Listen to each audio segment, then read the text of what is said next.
I tend to choose routes that are slow paced.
Thank you.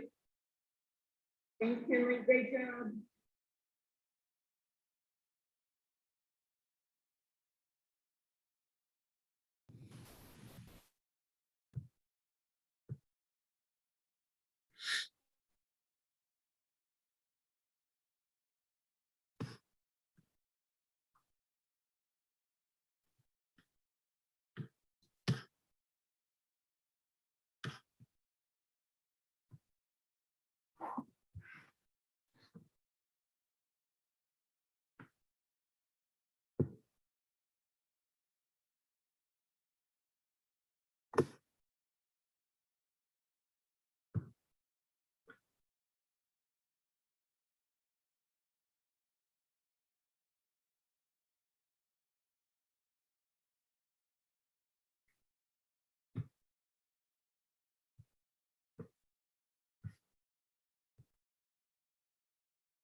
Oh, you're not going upstairs.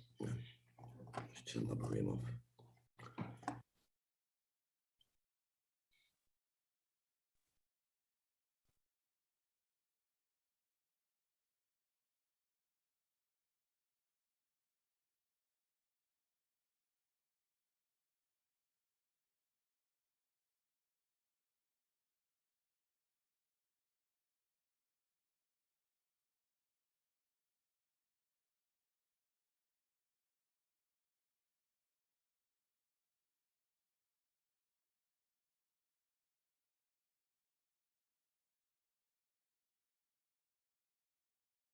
Really slow.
Well, Colleen, do you think we're at quorum? I know it's the number of participants is a little lower than usual, but just eyeballing it, it looks like we probably have a quorum here. What do you think? Yeah, I think we're good. Okay. Well, welcome everyone. And thanks for taking time out of another busy month for a faculty senate meeting. Look forward to the discussion today. So with that, we'll call the Senate meeting to order and we'll begin with the roll call. Colleen? Okay. Hold on one second.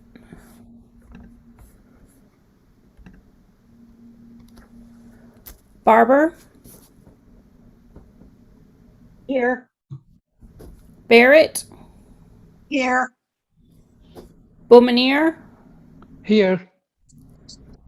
Branyan, Here. Brandenburg,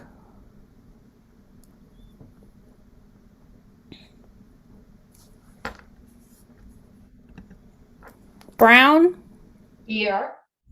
Carmack, Here. Chambliss, Here. Chong, Here. Corley, Here. Hong for Deweese, Here. Edelman, Here. Elman, Here. Urban, Here. Evans, Here. Connell for Fuentes, Here. Galt, Here. Gordon, Here. Graffius, Here. Green, Here. Hadley, Here. Pester, Here. Ivory, Here. Harapasmino,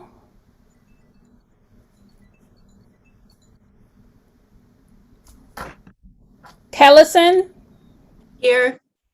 Khan, Here. Kimbrell, Nice, Here. Lee, Gavin Lee, Here. okay. Trung Lee, Here. McKinnon, Here. Mason. Here. Here. Oh wait, I think okay, Mason, I got you. I think so it's Trung Lee and then I think Sung Woong Lee. Here. Okay, got you. Sorry, I'm No problem. new glasses. Mitchell, Here. McClinney, Here. McLean, Here. Nickel, Here. Nori, Here. Olivieri, Here. Pazani, Here. Pinko, Richter, Here. Scullin, Here. Self, Gupta for Scott Meyer, Here. Shoemake, Here. Snipes, Here. Swift, Here. Sykes, Here. Talbot, Tawidi, Here.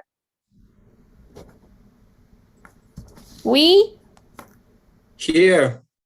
Williams, Here. Wofford, Here.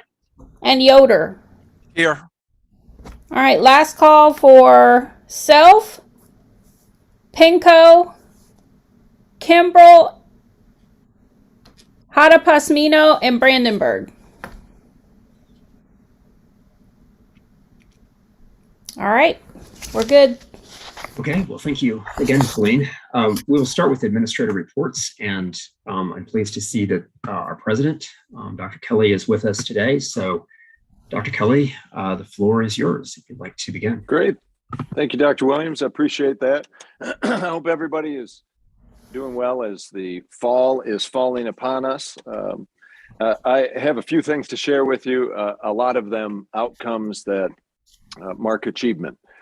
First, couldn't be more pleased, and I think many of you have already seen that announcement and been part of the process, and that was the Stone Center for Family Business Entrepreneurship and Innovation in the Richards College of Business.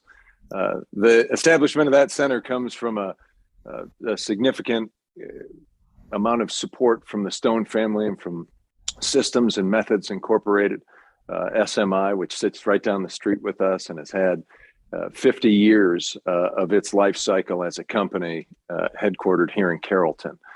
Our ability as a university to leverage the intellectual capital that exists in the Richards College of Business and as a university that is trying to create value for the communities in which we are in service, the Stone Center is going to open opportunities for innovation and support for students that I think are remarkable. And absolutely couldn't be more excited about how that innovation will unfurl here at the University of West Georgia. I will say that will take some time to establish. Dr. Johnson will be leading us in that effort. But if you know a member of the Stone family, if you come across anybody from SMI, please thank them for that support because that's how we are able to advance as a university. I also wanted to share another remarkable experience, and that is a 21st century learning experience that I got to witness, and I think it's a rare one because there's not that many opportunities for it in the state of Georgia. I don't believe in America, and the University of West Georgia has that, and that is the kiln firing that we had just 2 weeks ago.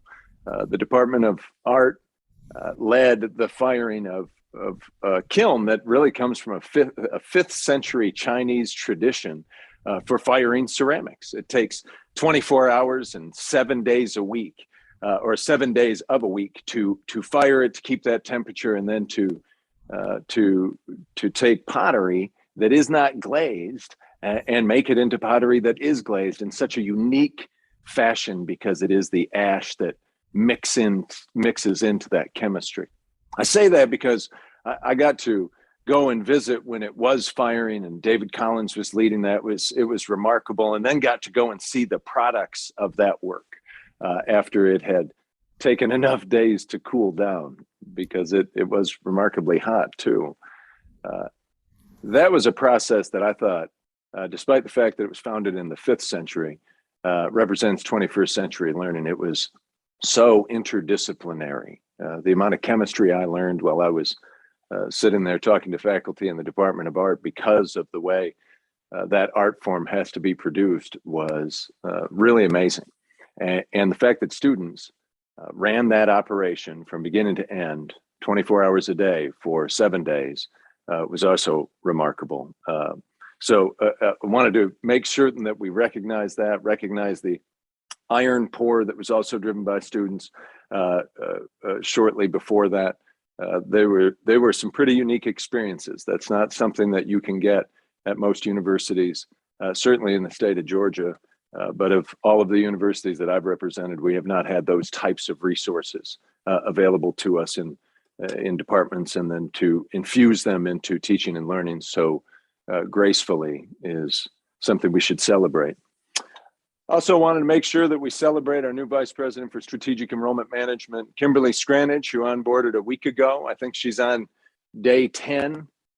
She comes to us from Northern Kentucky University. This is her 4th vice presidency over strategic enrollment management. She brings a level of intellectual capital, skills and abilities in that area that we are in desperate need of at the University of West Georgia, but certainly advances the way in which we're going to be able to manage enrollment and expand our audience segmentation in enrollment over the coming years.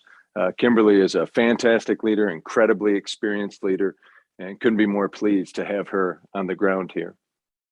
Additionally, you probably saw the announcement that Georgia Highlands College is shutting down its location in Douglasville. I'm sure the provost spoke about this as well, but I wanted to make sure we address it again, because it's not a one-time thing, it's an ongoing thing. One, we've come together with Georgia Highlands to make certain that no student in that process is lost. As they found that being in Douglasville and what they had to offer didn't make sense for their institution and for the USG, because we are all part of the University System of Georgia and we act like it, and we have to manage resources accordingly. Us being able to come in as a partner as we intend to grow the opportunities to support Douglas County in ways that create unique value for Douglas County, really, I think, showed a great sense of partnership between USG institutions. The first thing on everybody's mind is let's make certain that no student misses any opportunity that they intended to have because of Georgia Highlands' presence there, and we're going to be able to pick up and care for those students. And my hope is invite many of them to become students at the University of West Georgia at the same time. But I think that begins a chapter of us collaborating with leaders in Douglas County to continue to explore ways in which we can create value for those communities. I also wanted to mention the Sharpen platform. For many of you should have seen that information as it came out, but I wanted to highlight that because wellness and well-being is such a focus for our community and for the world right now. And finding resources in a resource-limited environment to support wellness and well-being is critical. So the Sharpen platform, for those of you who haven't had a chance to download it onto your phone and explore it a little bit, is a mental health resiliency platform and I'm proud to say, because we're the only USG institution utilizing that platform, is not only available to every student enrolled at the University of West Georgia, but also to all faculty and staff. It is a customized platform that was founded. The founders of the company had originally worked with veteran populations, trying to create mental health resiliency and content that would ensure that those who are in distress don't feel alone and have some guidance and resources that might connect them into what they need moving forward. Bringing the Sharpen platform to the University of West Georgia has allowed us to customize that around the needs and expectations of UWG, and that will be an ongoing process. Sharpen will continue to work with us so that we can build out a wellness and resiliency platform that's really customized to those we're in service to and those who are providing that service. So I highlight that for all of you. If you haven't had a chance to download it, you can certainly find it on the website, and it will take you from there into your UWG credentials, onboarding you into that platform. Two final things. One, legislative session is in play. We have a special session for the legislature right now that's fully dedicated to redistricting. I think many of you are familiar with that. We don't have information at this point that would impact the University of West Georgia in any meaningful way.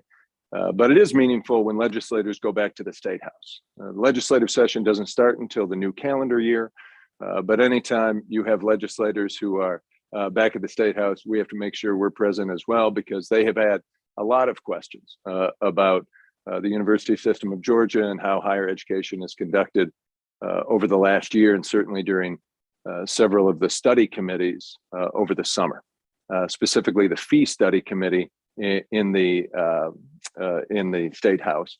And they have looked deeply at how every university in the state of Georgia that's in the University System of Georgia charges fees to students, how we assess those fees, how we expend those fees, and we should be getting information back in the coming weeks on that front. And finally, I get to end on one of the most positive notes that I could. 2 days ago, I got a chance to go and see our women's soccer team along with 50 or 60 other employees, to see them off as they went to Pensacola. Last week, they won a quarterfinal match in the Gulf South Conference Championship in the playoffs in a shootout, double overtime, and then a shootout. And that was magnificent. They went off to semifinals for the first time in the history of the program. And last night, again, after a double overtime and a shootout, they made it to the finals, where they'll play on Saturday against Lee University. And it couldn't be more exciting. That team is just absolutely energized. If you know them, if you have a chance to work with any of those students, I would encourage you to pass along how proud their university is, because they're representing us extremely well. Volleyball is also about to go into playoffs, and if football wins tomorrow, they would also be in playoffs. That would mark the first time in the NCAA era of the University of West Georgia that all of our fall sports and all of our fall sports student athletes appear in playoffs in the same year. And that is magnificent. So I pass that along to you. Couldn't agree more. Dr. Hester, go Wolves. And if you have a chance to go out and support any of those student athletes, volleyball tomorrow night, football tomorrow afternoon, or watch the soccer game tomorrow as they compete for the championship, please do. With that, I'll end my remarks. I'll pass it over to Dr. Preston and then answer any questions you have afterwards. Well, thank you. Dr. Preston, the floor is yours. Thank you, Dr. Williams. Thank you, Dr. Kelly. I share the president's enthusiasm for all the great things that are going on across the institution. And so I'd like to take a moment just to celebrate some of our successes, as well as provide some updates for you today. First, given that this is Veterans Day week, I want to pause for a moment and thank all of our faculty on this call or who might be listening. We honor you and thank you for your service, and for all of our staff and students as well. This is an important area for West Georgia, and I'm glad that we have a recognized community where we value our veterans. Want to give you an update also on the Complete College Georgia and the Momentum update. Dr. Drake and Dr. Newton have been the tip of the spear on that, but I know that there are a lot of faculty and staff who've been involved in that. We submitted the report officially this week, but it has been a year-long effort. This is something that we do every day in support of students. And so that report just captures the great work of our faculty and staff in establishing academic focus areas and really the purposeful mindset work that we're doing with students. The program maps, and that includes the co-curricular program maps that are in development, the new statistics pathway, and various high impact practices that we have across the institution. All of these areas were highlighted in our report to the system. And I'll say, as we've had conversations with those at the system office, they've been incredibly impressed with the depth and the breadth of what we're doing in support of students. So I tip my hat to everyone who's been involved in those, and in particular to Drs. Drake and Newton on representing us to the system office so well in that final report. I think that just all of these activities really lead into a couple of the things that we have upcoming. As you know, we've got our SAC-COC reaffirmation coming up in the near future. And Dr. Akins has talked broadly with Provost Council and at Faculty Senate in the past on all of the work that goes into that. Appreciate Dr. Morris and him being the faculty representative for our SAC-COC work. Of course, this involves everyone, but Dr. Morris will really help lead and represent the faculty as we are going through these activities. Next month, we will be attending, a group of us will be attending the SAC-COC National meeting and learning and bringing back lessons that we can use to be very successful in our reporting. Part of that is also the QEP. As we talked about in the past two Faculty Senate meetings, the QEP is an element of showing how the institution is implementing continuous improvement. And I'm glad to see that official call has gone out and that faculty groups can put together proposals for the QEP. The deadline for that is January 17th.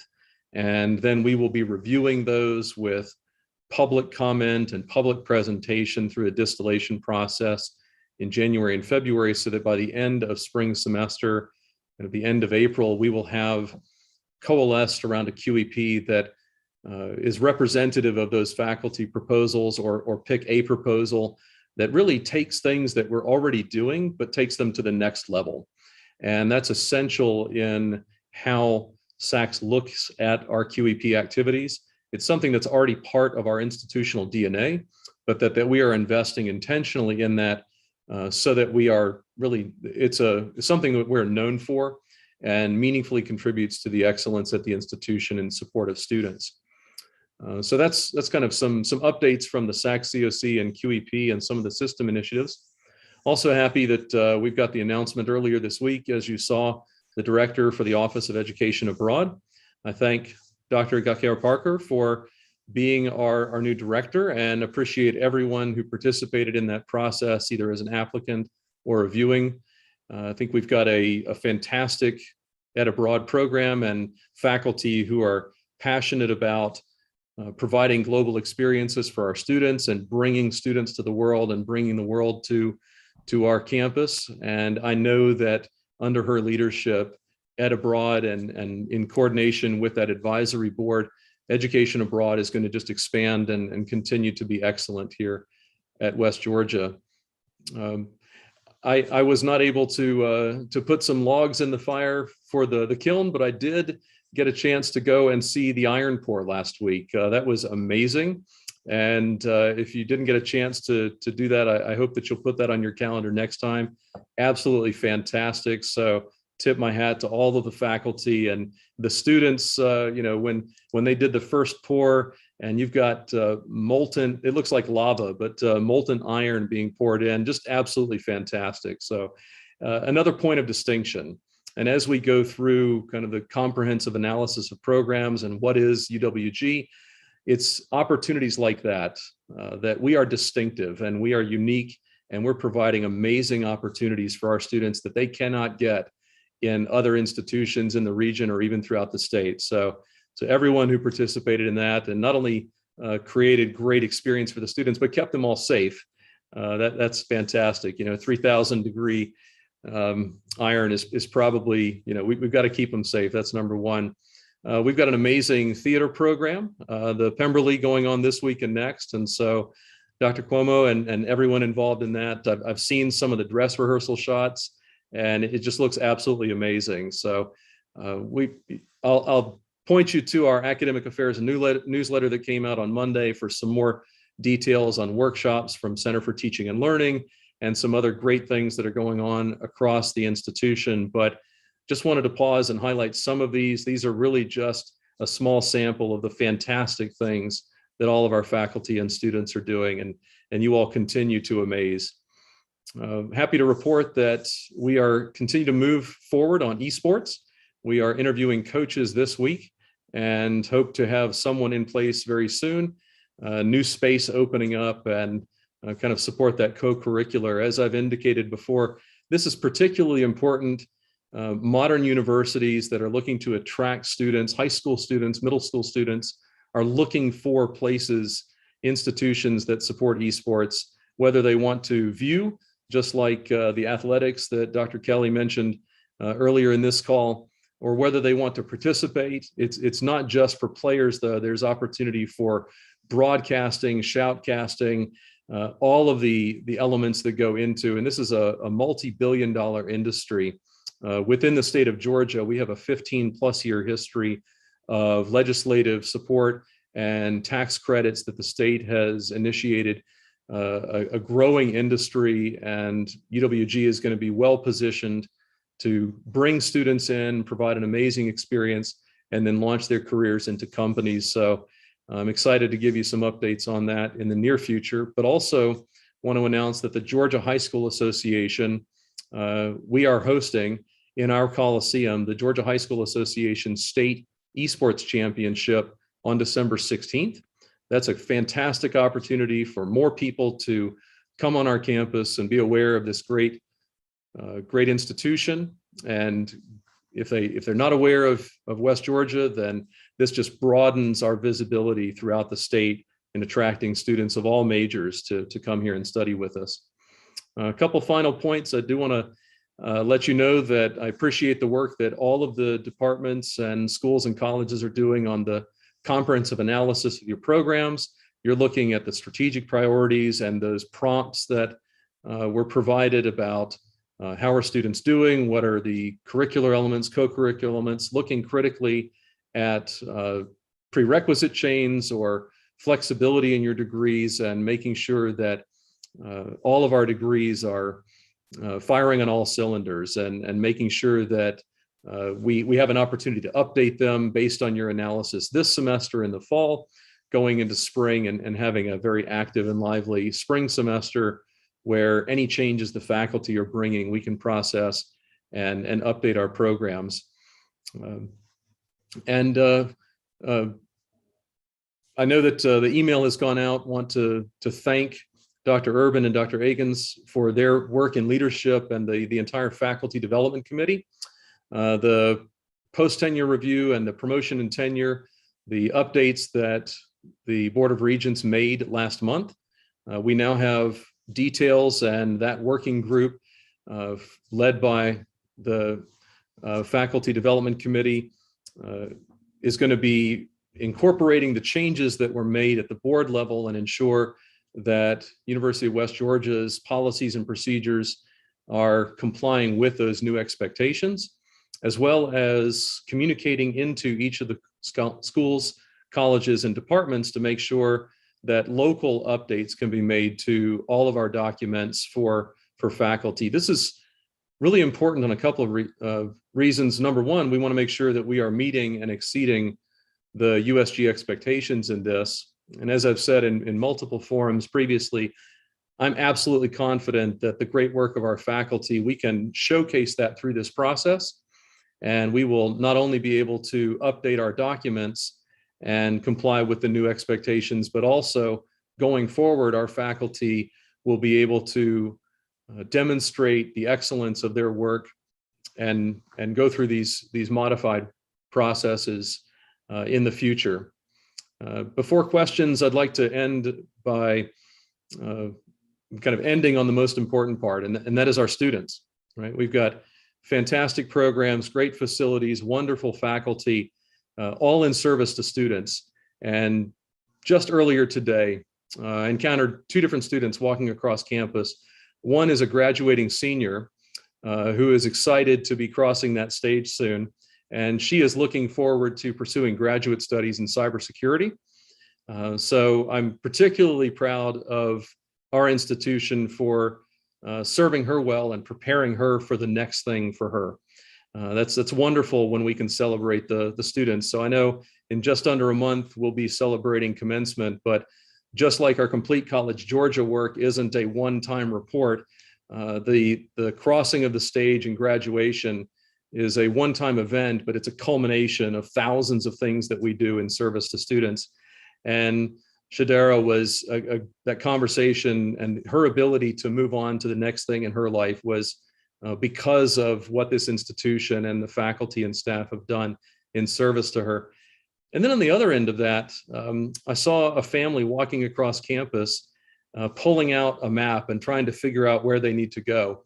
That's both physical and metaphorical, because this was a prospective student and her parents from Long Island, I'll say. This was a family that stayed up and drove through the night to get to our campus and do a tour today. And they said something that was particularly impressive that I'd like to share with you all. She is interested in our cheer program. As you all know, we have a very strong program in that regard. And she has, they shared with me that they set her standard in looking at institutions by the UWG bar, that she is measuring all of her options relative to UWG. And that was absolutely thrilling to hear. Yes, that was one particular student, but I think that's emblematic. And that statement is emblematic that we are and we will continue to grow into an institution that others are comparing themselves to, and that students are looking to come here for experiences like theater and the Iron Pour and our Kiln and our athletics and esports and all of these fantastic academic programs. So I just wanted to share both of those student stories with you because they kind of capture bookends of our experience and all of the great work that you all are doing for everything that comes in between there. So I thank you for that and appreciate the opportunity to be with you today. Thank you, Dr. Preston. Very much appreciate that. Before we launch into the Q&A, we have a brief statement from the Vice Provost, who was unable to make it today and sent her regrets, but our Executive Secretary will read a statement from the Vice Provost. Okay. The Quality Enhancement Project, QEP, is a vital part of the reaffirmation process. The call for proposals is now open and the deadline for submission is January 17th, 2022.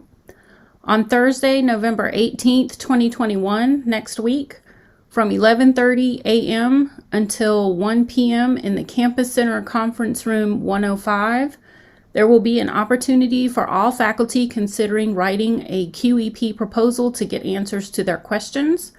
Please walk in at your convenience. Doctors Aiken and Morris will welcome you, along with some cookies and lemonade. Hope to see you there. Okay, very good. Well, thank you. Well, as you can imagine, we did receive a number of questions. So what I will ask everyone is, I'll go through the various questions by topic, and there are quite a few topics. And if you have a follow-up question on any of these topics, just feel free to raise your hand or jump in with the chat, and I'll recognize you. You can also, of course, send me a message through the chat, and I can read your question. And then we'll try to, I hope we'll have time. I'll try to watch the clock, but I hope we'll have time toward the end where we have time for questions on other topics, maybe topics prompted by the president's remarks or the provost's remarks or something else altogether.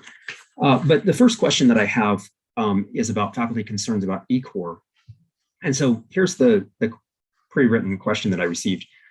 There are serious concerns about eCore, this person writes, specifically the competition that it creates with our own core classes and student credit hour calculations. More specifically, we are learning that advisors are suggesting eCore classes to our students during their advising sessions, and our program coordinators are being inundated for requests for more information on the prerequisites that eCore requires before registration. We understand that eCore generates revenue for the university, but at what cost to our own credit hours and also the work-life balance of our program coordinators who are already overworked and undercompensated. So the question, so that's mostly a statement, but the question is, would you be willing to take steps to steer students toward UWG classes offered by UWG faculty instead of eCore? Or if not, what message can you give to faculty who are seeing enrollment in their own core classes severely reduced by competition from eCore? So that, I guess, would fall under academic affairs. So maybe the provost, Dr. Preston, if you want to address that, but of course, President Kelly, you're obviously more than welcome to weigh in as well. Sure, yeah, I'll appreciate the question. And I'll start by saying that I hope we do prioritize our local excellence and the opportunity in courses. eCore is a statewide USG initiative for flexibility and to serve students throughout the state. But we have fantastic instructors, faculty, and opportunities for students. As an example of our promoting our own local opportunities for students at UWG, it came to my attention earlier this calendar year that the eCore courses were sorted at the top, oddly. And one of the things that we did was correct that so that there's still options, but we are favoring and putting the face-to-face and online sections of our own courses at UWG at the top of that when you open up the catalog of courses. So we are intentionally promoting our own local opportunities for students. With respect to advising, I'm taking a note here and I'll follow up. I'm not aware that is occurring, but I will look into that and make sure that we are not biasing students away from the opportunities here at at the institution. Well, thank you. Yeah, Dr. Williams, go I ahead. will. Yeah. I'll add just Please. one note. The issue at hand, or kind of the crux of that question, is one that other institutions ask too. It's something that we have discussed as a group of presidents with the USG staff and are trying to work through to make certain that we balance that economy as much as possible. But as you all know, we don't have control over eCore in terms of its placement inside of USG institutions. Thank you. I received several questions on enrollment strategy, and I think primarily addressed to you, President Kelly. And so I guess I'll read the first of those. The question is, what should we expect when it comes to enrollment between now and 2026? Is our goal to raise enrollment back to levels before 2019, try to beat those enrollment figures, or simply try to stop the bleeding, so to speak, by maintaining enrollment where it is now? It's a great question. So let's start with 2026. 2026 is the expected enrollment cliff for America. I've mentioned this to all of you a number of times before, and I'm going to continue to do it because it is a year we all have to keep in mind. For the last 15 years, 10 years, we've been talking about 2026. I will note that we haven't, as universities in America, been doing much about that. But we have been talking about the fact that traditional age students were going to drop off, and that was going to that drop off was going to persist for a number of years. So that's going to require, if you know that demand from a particular audience segment is going to diminish, then we have to start looking at other audience segments if we want to either maintain the size of the institution that we have, or if we want to get into a growth strategy. We would like to do both. Stopping the bleeding is an immediate concern, but that's a concern across America right now. I mean, bear in mind, undergraduate enrollment's down 6.5% over a 2-year period. We're down 2% nationally in general enrollment at universities. I was with a group of presidents earlier this week from across the country. This is one of the number one things that everybody is discussing. So the strategy for us has to be, one, recognizing that we're a regional comprehensive university. If I'm the University of Georgia, I don't have to worry about making my traditional age class, right? There's enough applications that they can take a certain percentage of those applications. And that number of applications that's going to enable them to take a percentage each year, that percentage of slots that they have available for traditional age students isn't going to change. So it's regional comprehensive universities like ours that have a much greater competitive challenge. We also have a different mission. Now, we're supposed to run toward learners and provide learning in the way that they need to consume it to meet the demands of changing society and a changing economy. We have not built out a significant adult learner segment at the University of West Georgia. We say that we serve adult learners, but we really haven't programmed around it and advertised for it and provided support services in the way that adult learners would consume them on a grand level. I say on a grand level because I know there are a number of people who are sitting on this call who have done a fantastic job serving adult learners. But the system that the University of West Georgia hasn't really been set up to do that. So that's one area where we're going to have to expand. We have to start being intentional about our graduate enrollment. We have grown by accident. And when I say by accident, we have a lot of graduate programs people got so excited about that they just enrolled at the University of West Georgia based on word of mouth, but we weren't going out and really targeting those populations and trying to draw them into the University of West Georgia so that they would choose us over a different institution. We have to expand dual enrollment. Dual enrollment is a new entryway into universities, and it's not going to get smaller. It is controlled in the state of Georgia because now the state of Georgia will only pay for 30 hours of dual enrollment as you transition from high school to college. But we have to accept that that is a way ever more popular way that people are accessing college. We have to look at other forms of learning that we can provide. I love the new computing degree that also includes a Nexus. Well, the Nexus and the BS are two different credentials that you can earn. One feeds into the other. But that starting point as a Nexus degree, that for an adult learner who needs to pivot in a career field quickly, that Nexus degree is a fantastic way to do that. And that means we're going to have to think about the things that we provide to learners differently, and maybe and communicate them differently. So our goal, I share all of that information with you because the goal is absolutely, we need to stabilize and grow.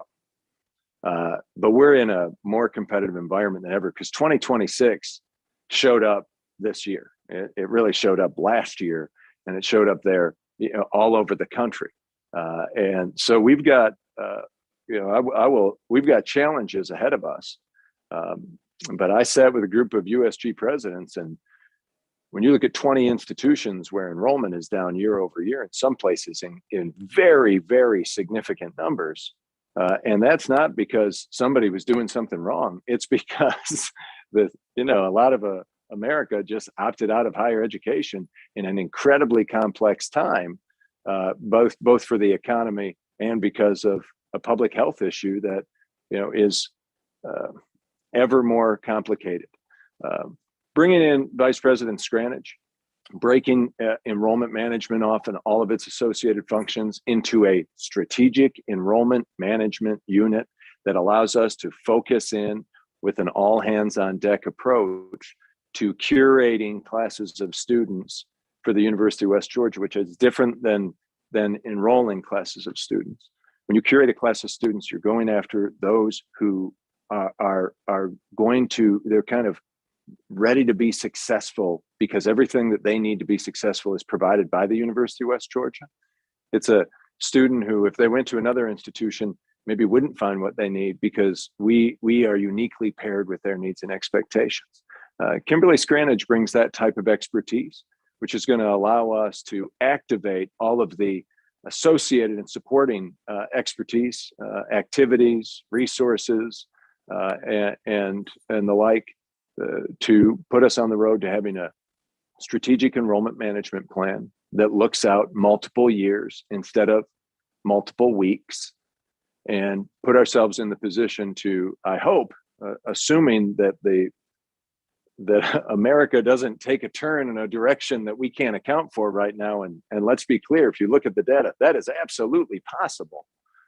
I hope it puts us into a place where we're able to plan in that multi-year audience segmentation, curate classes, and align resources with the types of learners that we're in service to. I suspect by 2026, the composition of the student body at the University of West Georgia will look different than it does today because of the way people are beginning to consume higher education. So that kind of addresses that question in a broad sense. Once Kimberly Scranage has a little bit of time on the ground and can put together, has a chance to really set up and get us moving, then we'll be able to share more of that, the projection outcomes that we're hoping for. But right now, if you look at every projection that's been either provided to the University of West Georgia or that we've come up with ourselves, if we believed those projections, it's 2021 right now. You're asking about 2026. If we go back the same number of years, we should be 16,478 students today, because that's what the projection said 5 years ago.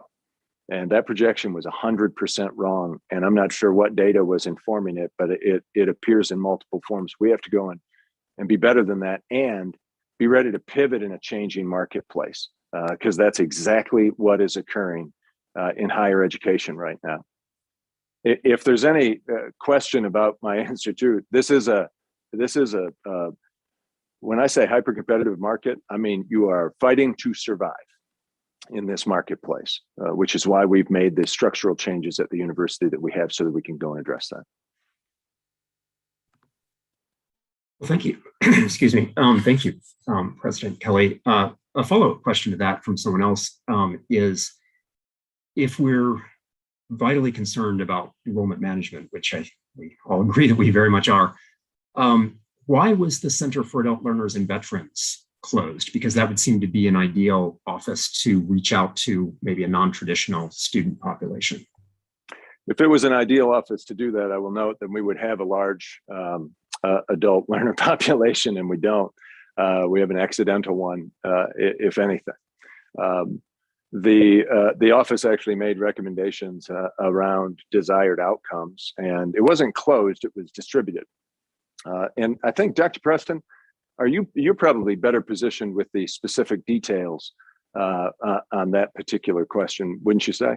Yeah, so yeah, exactly. It's not closed. We're taking the functions and the expected outcomes, and we are aligning them appropriately. So as an example, you have student support functions that are remaining in student affairs, and then the certification functions, which had been in the registrar's office a number of years ago, are being returned to that office to serve those students from a registrar's function and make sure that they're getting the support that they need.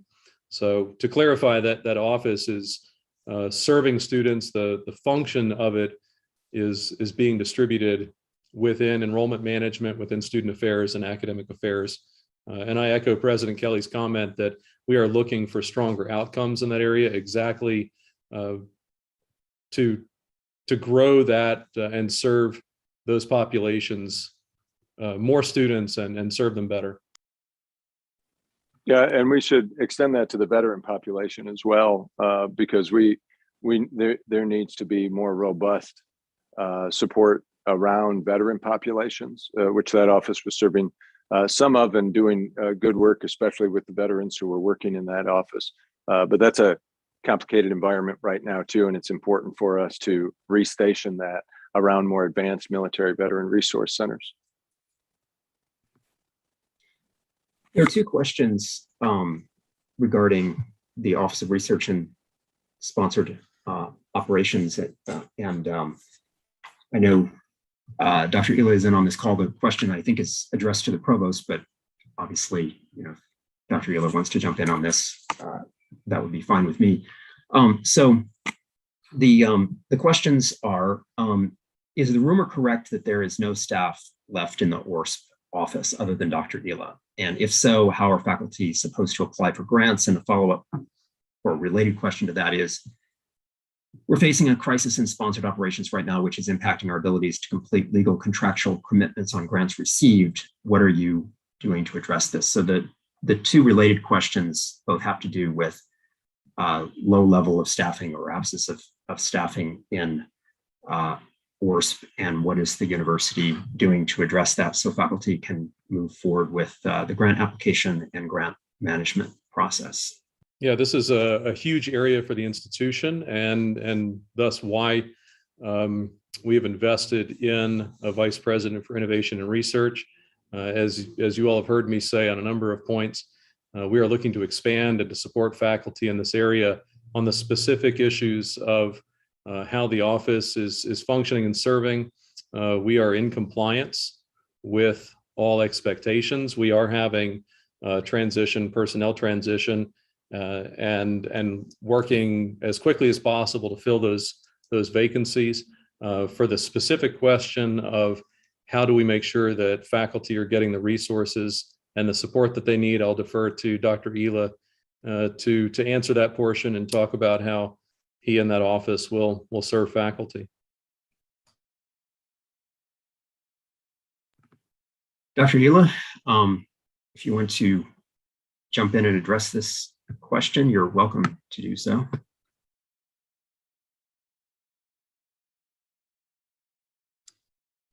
Did he step away from the call? I saw he he may have. That's okay. Yeah. Okay. If, well, I recommend that faculty reach out directly to him to answer questions. Okay. Well, thank you. There's a question about communication, and so it's premised, I guess, on something that some people have heard, that there was an enrollment management consultation, and one of the recommendations was to improve communication on campus. And so the questioner asked, based on that recommendation, how do you intend to change the communication on this campus?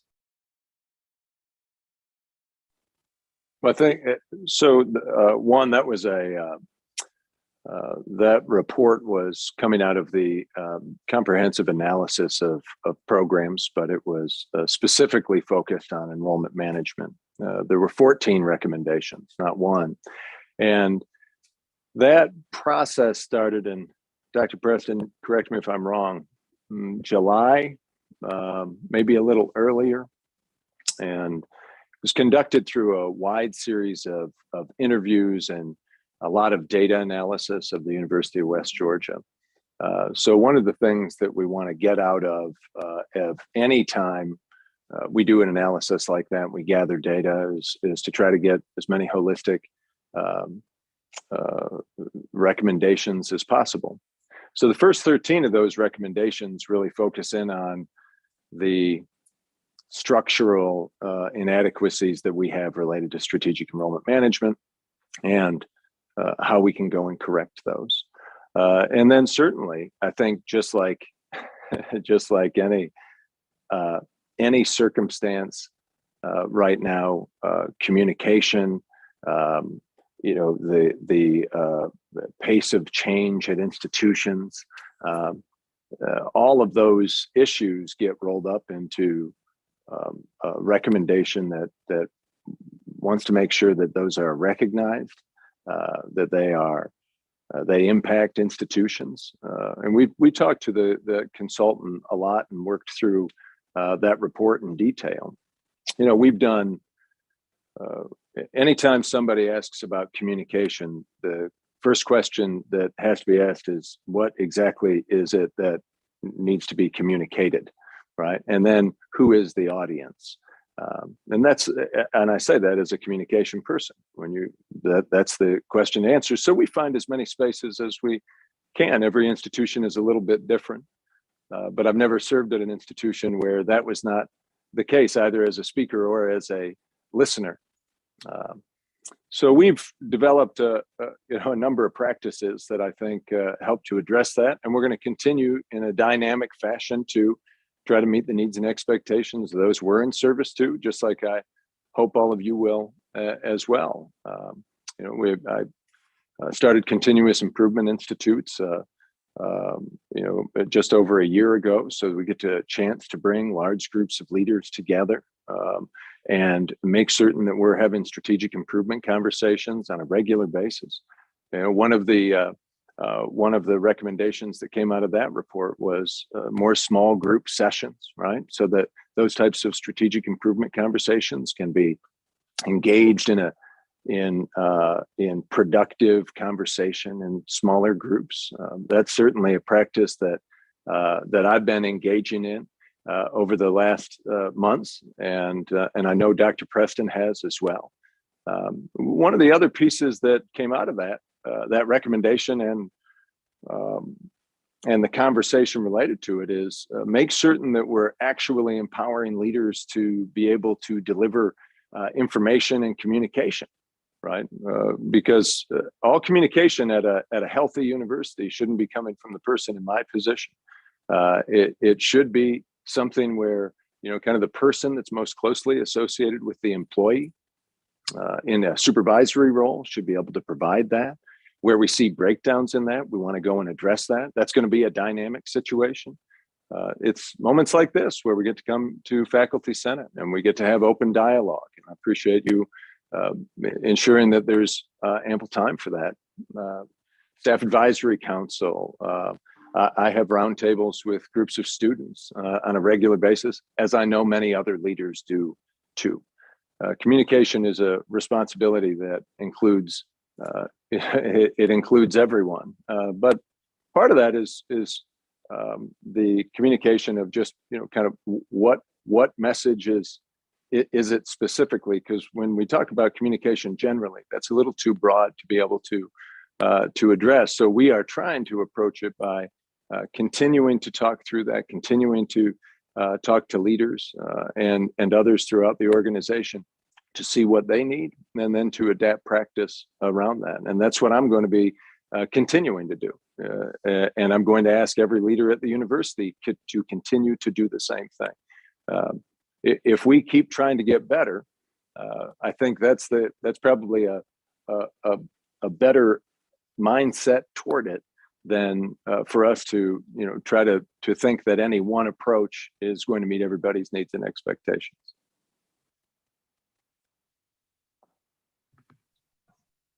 There's a question about work-life balance. And the question is, what is the administration doing to address the disparities in faculty workload and work-life balance that currently exists? I'll begin by saying I'm not aware of these, so I welcome faculty to share those with their chairs to deans, and if there is an issue, then happy to address that and look into it.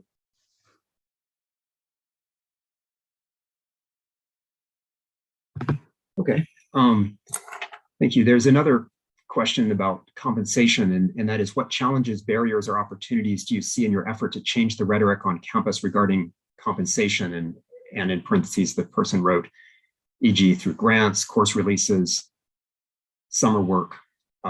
So I'm not entirely sure exactly what the person asking this question was thinking, but I believe what they're asking is that are there ways in which the administration could address the perception among faculty that compensation is decreasing, partly through flat salaries and inflation, as we know, and that can we use grants, course releases, other things to, I guess, improve the perception regarding compensation on campus? Dr. Preston, I'm going to ask you to answer the second part, if you don't mind. I'm just going to address the first part broadly. That is always on my mind. And Dr. Williams, I'm glad you highlighted, just inflation and flatness, and no question.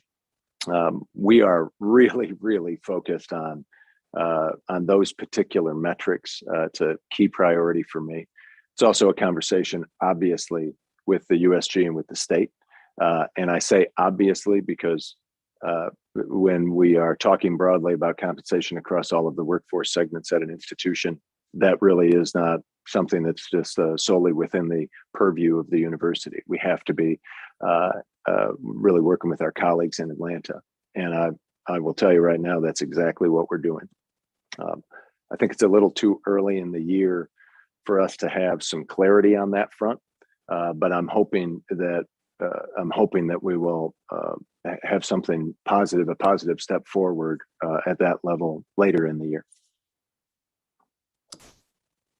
And for my part, the question about grants, absolutely. If there are opportunities where faculty see external funding, and we are guided by federal and USG policy on that, but within those guidelines, Dr. Ely, I know there was an earlier question about the Office of Research and support that faculty receive. We are absolutely committed to, as faculty have opportunity, and I'm looking at those in this call. There are a few of you. I've seen some of the work that you all are proposing, and that's absolutely fantastic.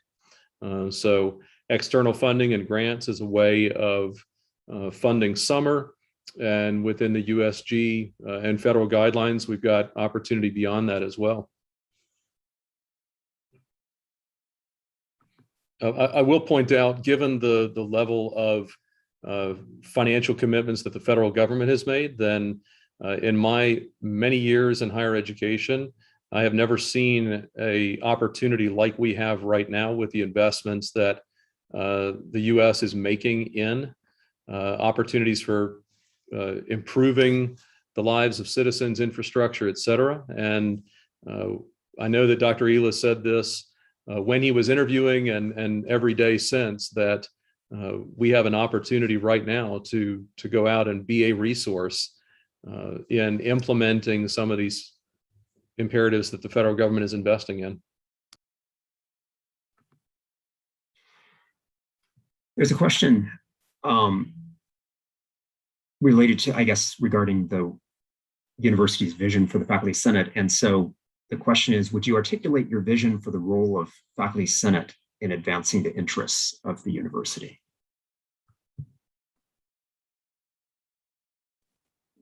Yeah, well, I'm not sure I clearly understand the use of the term vision. Faculty Senate is a mechanism for collaboration and thought partnership, and for us to create. And I say create because that's what a university should always be doing, is creating what is next. It's a mechanism for us to do that together in a formalized sense.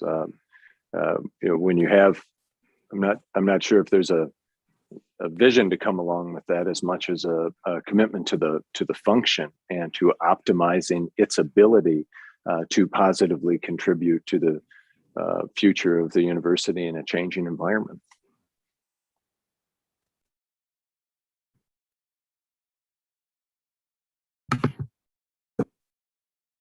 There's a question about health protocols, which I guess would be the President Kelly's question, I suppose. A question for you, President Kelly.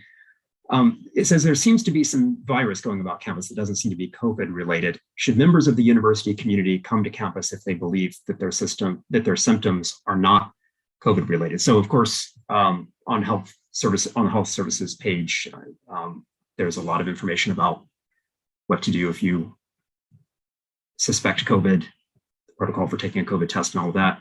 What about other health measures? What is the requirement for coming to campus if you're feeling sick? I'm not, well, I am not that type of doctor, I should say on the front end. And that's a little too broad. I wish Dr. Hein were here to assist with that. That's a little too broad. I don't know of a particular thing that's going around campus. I will tell you that I think if anybody has lived for the last 2 years and not figured out that human beings have the ability to make other human beings sick, hopefully you're not working here and not having that information. So one, we don't want to make the rest of the community sick, and that doesn't have to be particularly severe. We always want to make sure that we are meeting the needs and expectation of those we're in service to. No question about that. We don't want people to, we have sick leave built in as a benefit and a requirement of the USG, so that people have the opportunity to take the time they need when they are ill. And we will adjust as an institution accordingly when those times come. We also have a lot of tools to pivot, and hopefully a supportive community that allows other people to pivot when they're not feeling well enough to come to work. So I don't think there's a special health protocol. I think that is that's a common courtesy to your fellow citizens. And I say that because a lot of people feel, I don't know, like they're getting a special trophy for coming in when they are clearly exhibiting symptoms of even a cold. Well, you don't have to spread around a cold. So if we want a specific answer to that, because that was very broad, Dr. Williams, I don't have there's not specific conditions or whatnot associated with that. But generally speaking, the evidence or the guidance is, if you have symptoms that are consistent with being too ill to come to work, or you fear you might be more of a burden on the institution than you are a benefit, then sick leave is available for you to make certain that you have the capacity to make the best choice possible for all of us. Yeah, I don't know who submitted these questions because they're anonymous, but I will assume, based on the fact I sent this out to the Faculty Senate, that it probably came from a faculty member. And I suspect that part of the reason that people may be asking about this is because I guess last year, a number of people would have felt comfortable if they thought they were contagious and they thought it would be best advised not to come to campus. They might tell students that they'll just move the class online for the day, or they might call an administrative assistant and say, for the department, and say, could you put a note on the door? I'll also email the students and say, class is canceled for the day. But we've been given I guess, more communications about the problems with changing the modality of a class midstream, even for one class session, and also the problems that come from not meeting the 42-hour threshold for a 3-credit-hour class. So I suspect that's where this question is coming from. You know, how do people handle those illnesses that are, you know, not life-threatening, but maybe it would make people a little nervous for them to just show up and teach the class if they're, you know, feeling off, sniffling, that sort of thing. And so I guess this may be a question for you, Dr. Preston. Can you give some general guidance as to how faculty should handle that in the course of their teaching duties?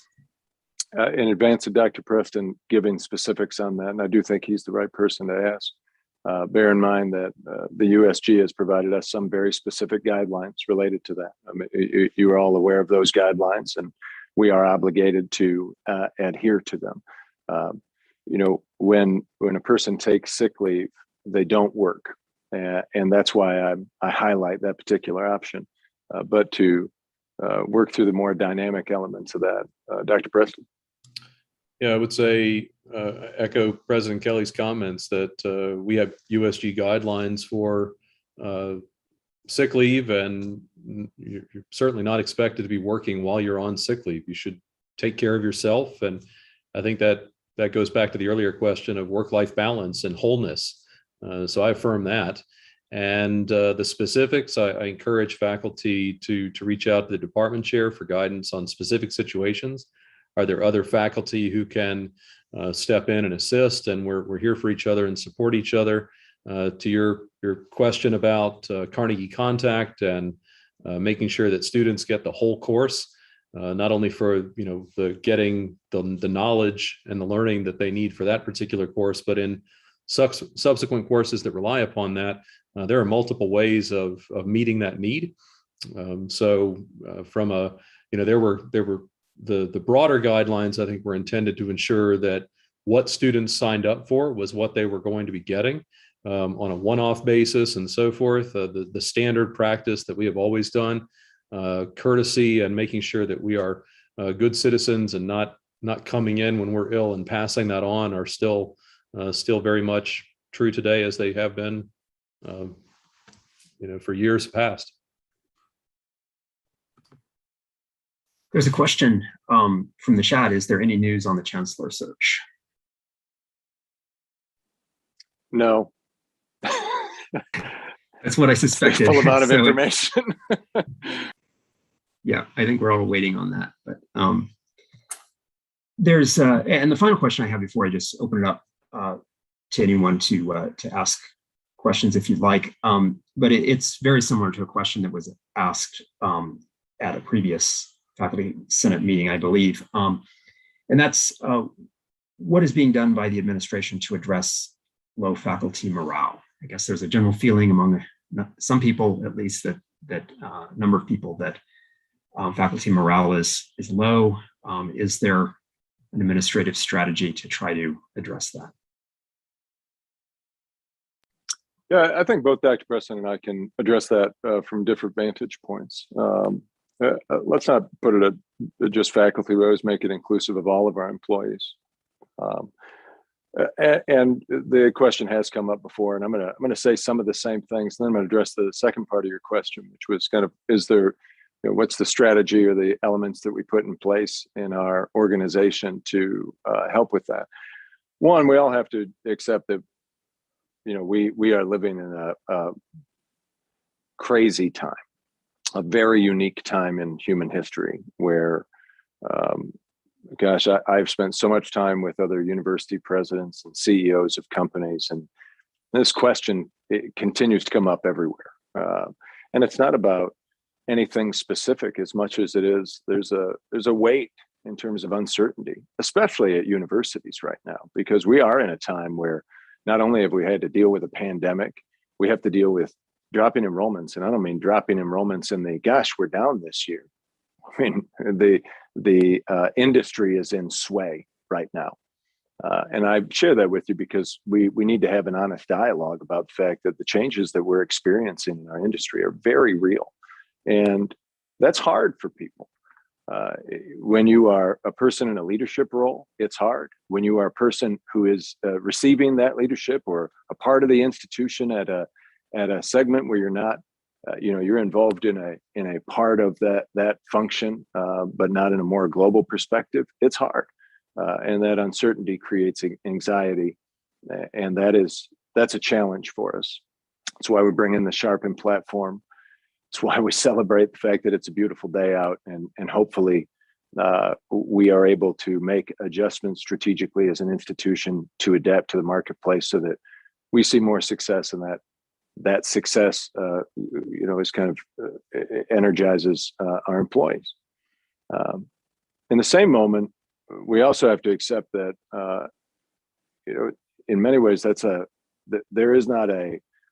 there's not a one single thing that can be done to change somebody's mindset or attitude. Those are personal things, right? So sometimes, even if we create a structure that might be seeking to enhance overall morale, if somebody's not ready to receive it, I don't think it will be an effective strategy.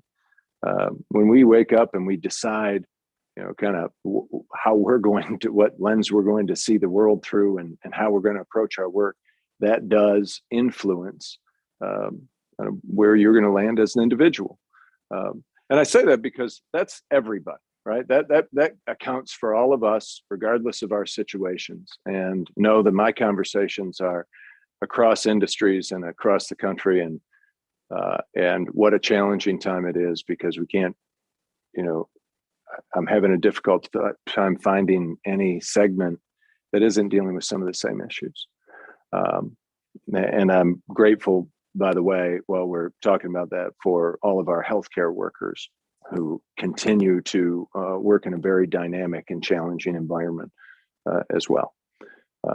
From a structural perspective, we asked human resources to go and help us rebuild employee recognition programming that really allows us to celebrate achievement of individuals, to recognize and celebrate the contributions that people are making. Two, we're in a position where we're moving toward, and we've been working with a number of faculty and staff across campus, where we can implement some recognition opportunities for people to be together, to celebrate the university community together. All of those are contributors. And Dr. Williams, you brought up earlier, then there's the structural factors in people's lives. It does matter. Compensation matters, benefits matter, work-life balance matters. Work-life balance, I appreciated Dr. Preston's response. Tell me exactly what the issue is, and then let's go after that, because it's not a generality. Anytime somebody is dealing with work-life balance, that's not a global policy for the university. We need a specific set of actions and a specific conversation to your individual circumstances. So, you've asked that question. You've asked parts of that question before. We're working through the process. Bear in mind, in my time here, we have been in the midst of change and churning and crisis and whatnot, because that's the world right now. We are trying to recognize how the world has changed and put things in place for the University of West Georgia that I hope will feed our success and well-being for years to come. But that's a process that I think right now we're at that time where we're now starting to be able to implement some of that program, and we have professionals throughout campus working on that, so that by the end of this year, hopefully we're into a better place on a number of those fronts. Dr. Preston, do you want to address faculty in particular? Yeah, I will. And I echo President Kelly's comments. I'll also, specifically, we just went through open enrollment with the USG, and I would point people to specific resources that the USG provides. There are a number of emotional, physical, mental well-being opportunities and resources that the USG provides, that some of which we implement locally through our HR, and some of which are available through the state itself. So yeah, this is a difficult time. We are challenged in supporting our students. This is a customer-centric, customer-focused industry. We serve people, and as such, the struggles that our students face, I know that many faculty internalize that because we are caring, and we are here for our students, and that is a burden. So I recognize that these are difficult things. So I hope, related to the question of physical wellness and illness, I hope my response there, I'll echo that and say, please take care of yourselves, and we have resources available for that. And I would encourage people to think broadly. I see Dr. McRae's on the call here. The Center for Teaching and Learning. Teaching is an activity that is ever evolving. Every new student learns in different ways, and so one of the ways that faculty can help take care of themselves is by using resources like the Center for Teaching and Learning, and getting resources kind of being poured into them and filling up their cups so that they've got it to give to others. So it's not just an HR function or a USG function. We've got fantastic resources. And then specifically to what are we doing to help improve the climate and the culture around the institution, the kind of the kudos and celebrating success of our students and celebrating the success of our faculty and staff. I think that's absolutely key. We have fantastic things going on, and it's often the struggles and the challenges that take center stage. But look at all of the amazing things that we're highlighting weekly, and that we've talked about just in this last hour and a half. And I hope that people take heart in that the institution recognizes your contributions and the great things that you're doing. And we'll redouble our effort among deans and chairs and others and our colleagues and our peers, just to say, I see what you're doing. It's great work, and I appreciate you.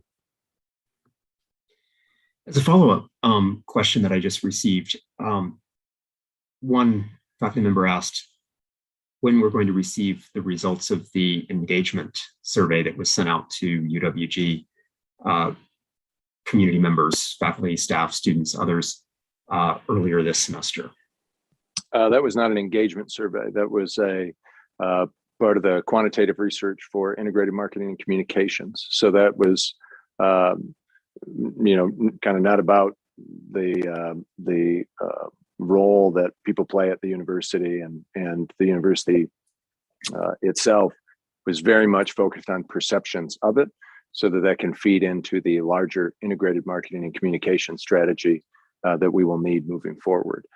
The number one variable that has come to light in just in the last couple of months that is going to be required for enrollment growth or enrollment stabilization, and this is across universities, not just here, this is across universities, cross country, has been making certain that we have our integrated marketing communication strategy in the right position and doing the right things for the right audience segments.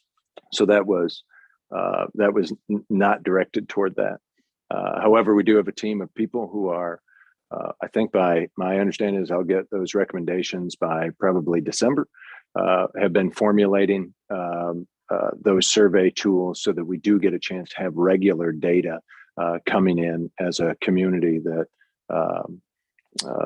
provide us insight on a wide variety of things. Once we start having that data, we will formalize readouts on that front and certainly be sharing it with Faculty Senate. And I'll present those myself. Okay, yeah, well, thank you. We would very much look forward to having those, I think. We've got a few minutes for open questions, so if anyone wants to jump in with a question, feel free. I'm seeing a few roll in, a couple roll in from the chat. And here's one regarding the budget. With enrollment dropping and the COVID money going away, how do we plan to fill the budget shortfall? Yeah, we're working through that with the USG and with the state right now. Obviously, we're faced with our own challenges, but you have 20 institutions in the USG out of 26 that are in the same exact position. So it's not really just a question to me. It's something that we're working through as a larger team at the state level. So I don't have specific information to that except for those things that we control internally. But you're really talking about the build for the fiscal 23 or fiscal year 23 budget. We are in process with that. That's a heavily regulated process. And I say it goes along with the USG and the state because we complete that process toward the beginning of the legislative session, and then our legislative negotiations kind of feed into that. And at the end of the legislative session, we go back and recommence those efforts with the USG. So it's a pretty long process, but we are certainly taking into consideration the fact that CARES funds are going to go away. I feel good about where we are in terms of what we're doing at the University of West Georgia, because we're sitting here on November 12th and are in the midst of working very hard, and that's a multi-month process to get ourselves into a much better position in terms of strategic enrollment management and building new market segments and the like. I can't say that every other institution's there. So for us, we're looking to negotiate for assistance in the short term, not the long term. But that work is ongoing right now. We're just not through the formal parts of the process. That's not going to occur for another 2 months. But it is something that is we're working on every day with our legislature and with the USG. Thank you. Any other questions? Any raised hands? Seeing none. Thank you, President Kelly, and thank you, Dr. Preston. Appreciate your time very much. Thank you all. Thank you. Well, we'll now turn to some of our agenda items, starting with the committee reports. And so, as usual at this time of year, the Undergraduate Programs Committee has a number of action items for us, items for a vote. And so I'll give the floor to Karen Graffius. Karen? All right, thanks, Dan. Hey, everyone. We do have a few proposals to look at today. The first 4 items, A through D, we are going to take as a block. These are from the Department of Natural Sciences. These are all requests to delete programs. These programs were part of the UTeach courses that was a part of the College of Ed, and the College of Ed is now focused on the MAP program. So the request is to delete these 4 programs.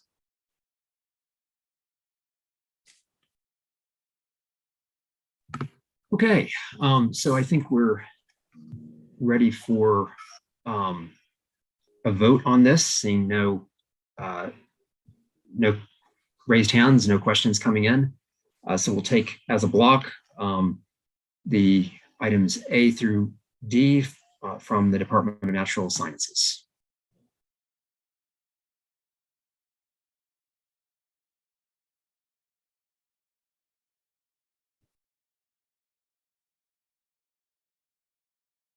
Passes. Okay, very good. Next, Karen. Okay, so from the Department of Anthropology, Sociology, and Psychology, there is a proposal to revise the Sociology BS degree. It's a simple revision. They are asking to reinstate the capstone, which was deleted several years ago, in favor of Sociology 3001. The faculty feels that the capstone is a more important course, and they would like to reinstate that capstone course.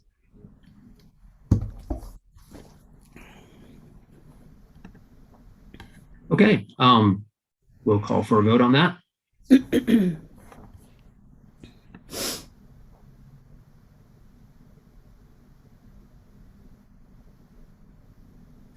Passes.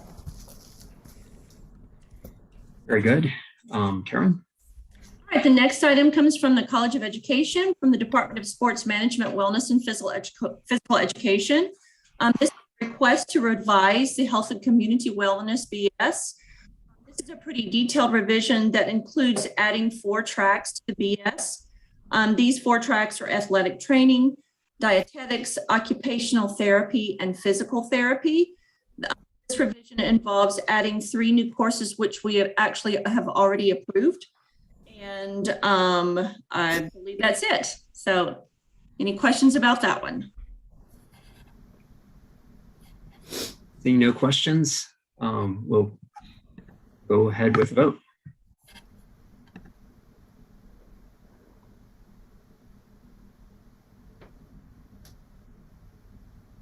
Passes.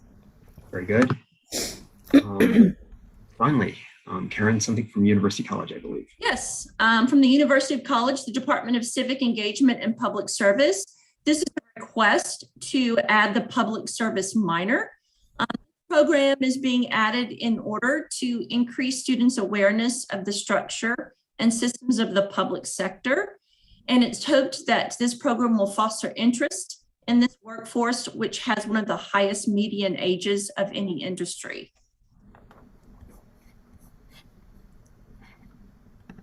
Go ahead with the vote.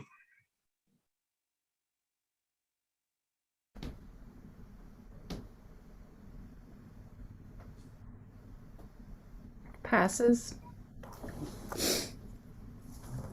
Very good. Well, thank you, Karen. Appreciate Yep. all of that. And next up, I believe, Graduate Programs Committee. Nina? Yes, thank you, everyone. We have 2 overall items. The first one is from the Richards College of Business from the Department of Accounting and Finance. The first request is to modify the Master of Professional Accounting degree. The program, they deleted 2 courses, and the course below that is one that we'll approve, but they modified the program sheet to reflect the industry standards better.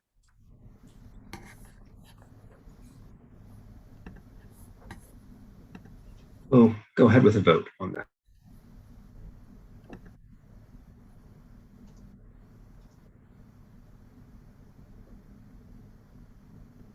Passes unanimously. Okay, very good. Next.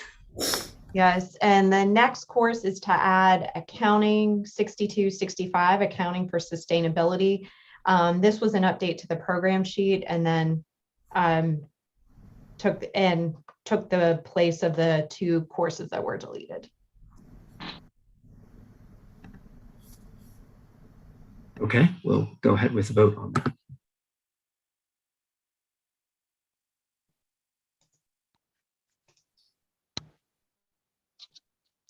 Passes. Very good. So School of Communication, Film and Media. Yeah. Yes, and these 4 courses are going to be taken as a block. The Georgia, these courses actually already exist through the Georgia Film Academy, and this would enable students to receive the GFA certification for the new degree in the Master of Science with Digital and Social Media Communication. Okay, we'll proceed with the vote.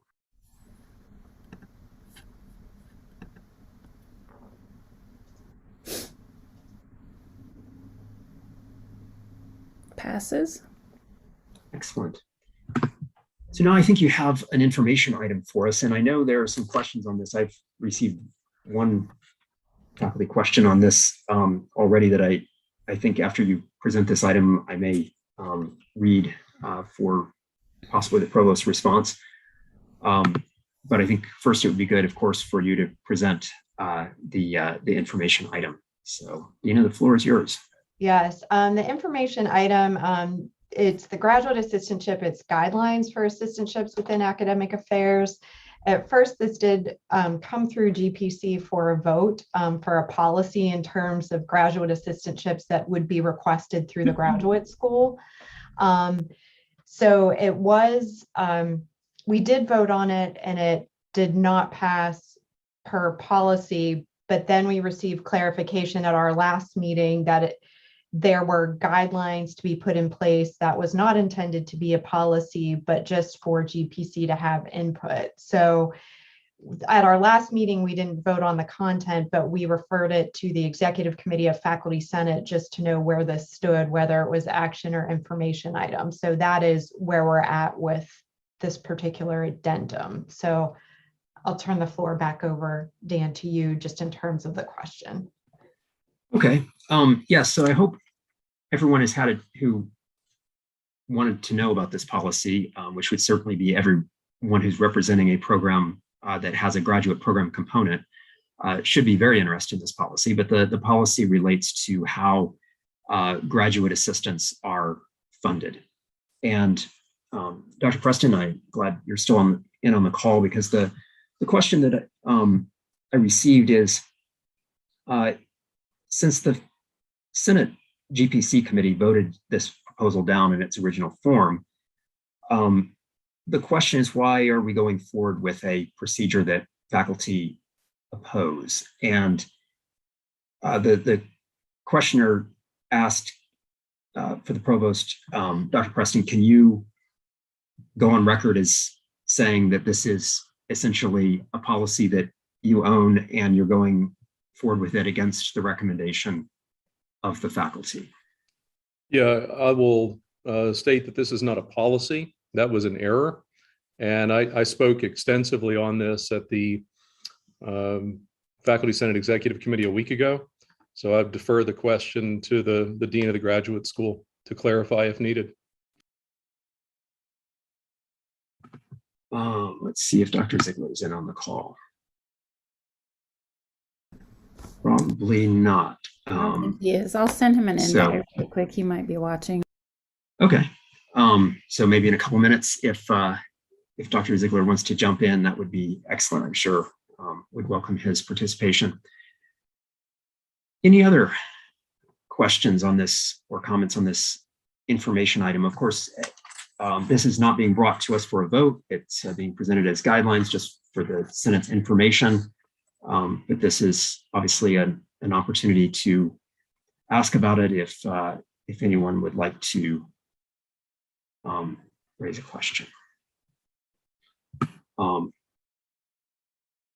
I do not see any other hands raised on this, and so I will assume that people have the information that they need for the moment. And so thank you, Dina. I appreciate your presentation of this.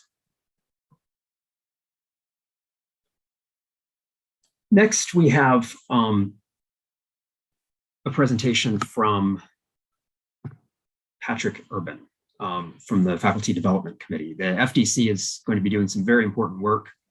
Before we go on to this, I guess there's another question regarding the last item. It says, will there be training provided on how to complete this application? Because the person said portions of the instructions are unclear. I'm not entirely sure which portions are unclear, but the question is there going to be some more information training provided for faculty that are going to need to fill out this application to have GRAs, graduate research assistants? That's probably, Dean, if you have information on that, you could, of course, share that, but it may be a question for the provost. It may be a question for the provost. I don't know if there will be any training. I think it would be mainly Dr. Ziegler that would have to answer that. I do know from the Graduate Advisory Council meeting, they said the information was sent through the Academic Affairs listserv and the deans, but I'm guessing Dr. Ziegler would have the information on if there's any training sessions, since the graduate school will administer this. Okay. Yeah, and of course, if in a few minutes, Dr. Ziegler jumps in on the call, I'll direct the appropriate questions to him, but thank you. We'll go forward, I guess, with the FDC presentation. So as most of you know, there are new PTR guidelines, new guidelines related to even larger subjects than just the PTR alone, but faculty evaluation that have come from the USG this past month. And now the question is, how are we going to apply them? What are we going to do on campus? And the Faculty Development Committee is going to be very instrumental in that work. And so Patrick, as chair of the FDC, is going to tell us exactly what we can expect over the next few weeks and months. Patrick, the floor is yours. Yes, thank you so much, Dan. I will try my best to explain exactly what there is to be expected. And I'll say a lot more about that. So let me share my PowerPoint here.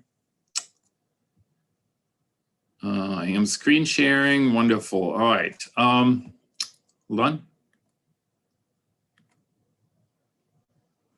All right. Hopefully everybody can see this. If not, please just jump on in, unmute yourself, and so forth. So before I get started, I also want to refer everybody to the email that Dr. Preston sent out earlier before the beginning of our Faculty Senate meeting to all academic affairs, in which also he lays out kind of broad formal charge from the university to the FDC and the larger campus community. So what I'm presenting on here partly incorporates some of those points, but also shares then already some more specific plans and also timelines that the Faculty Development Committee at last Friday's meeting has already laid out, and I want to share that with everybody. All right, so first I want to give a little bit of context here. So first of all, the FDC was contacted at the beginning of the semester by Dr. Drake, our Associate VP of Academic Affairs, and Dr. Akins, our Vice Provost, to notify us that a USG working group has recommended changes to the USG post-tenure review policies. And that initiated, as her email said, that the Provost Office would like to work with the Faculty Senate to implement the recommended changes. So that really kicked that off to begin with. Just very briefly, of course, you can also go to the Senate website to look back at our kind of mission statement or purpose. Why is the FDC charged with this? First of all, there's the statement here that directly takes us to this work to recommend policy concerning appointments, promotions, tenure, grievances, discipline, and dismissals. There are other charges for us that you can see below, but these first two lines certainly directly speak to the PTR and P&T changes that we will have to be making. Also, this is important. Please do go back to the website if you'd like to see who is on the FDC right now. So first of all, there are 5 senators, including myself. Then there are representatives, elected representatives from each college, as well as administrators, as you can see on the right. And all of these individuals will be involved in liaising and in working on the policy changes. And so I will say more about how you want to have, if you want to have an impact, contribute your ideas, have questions, how to have an influence here and participate in the shared governance process. So a little bit more context. On September 10th, then, I briefed for the FDC, the Senate, on the proposed USG changes. You can see that in the minutes, a little bit more detailed with the discussion that we already had about these. Then, as many of you know, throughout especially September and early October, there was a broad movement across USG institutions, and I would say most faculty senates, AAUP chapters, and so forth, to urge the Board of Regents to delay or reject the proposed changes. We also participated in this by the FDC developing and drafting a letter that the Senate Executive Committee adopted and then sent to the Board of Regents, calling on the BOR to reject or at least halt the proposed changes until there's been a more broader vetting, including more faculty across the university system. As most of you know, that policy, however, was adopted October 12th. The Board of Regents voted to accept the policy. It's linked there, but you can simply also just search this on your own. Faculty at all ranks, I really want to strongly advise you to please review these changes so that you can provide an informed input to the FDC directly through the representatives and thus through the faculty governance process. So the Faculty Development Committee is now charged as the policy recommending body for faculty development matters with the following work. So to collect input from faculty and units across campus. That is important. This, of course, should be as open and inclusive as possible. Then also very centrally to draft university level policy and to gain further feedback from stakeholders across campus, and ultimately just submit a policy draft to the Senate for discussion and vote, which if adopted then will be, of course, forwarded to President Kelly and USG. Also, within our purview will be to vet policy proposals and drafts with Dr. Denley, the USG's chief academic officer, along the way to make sure that they would not be flatly rejected when they ultimately reach his desk. So also recently, Provost Dr. Preston, in order to support the work of the FDC, has asked deans to nominate faculty members to help and support the shared governance process that's concentrated in, of course, the Senate and the FDC.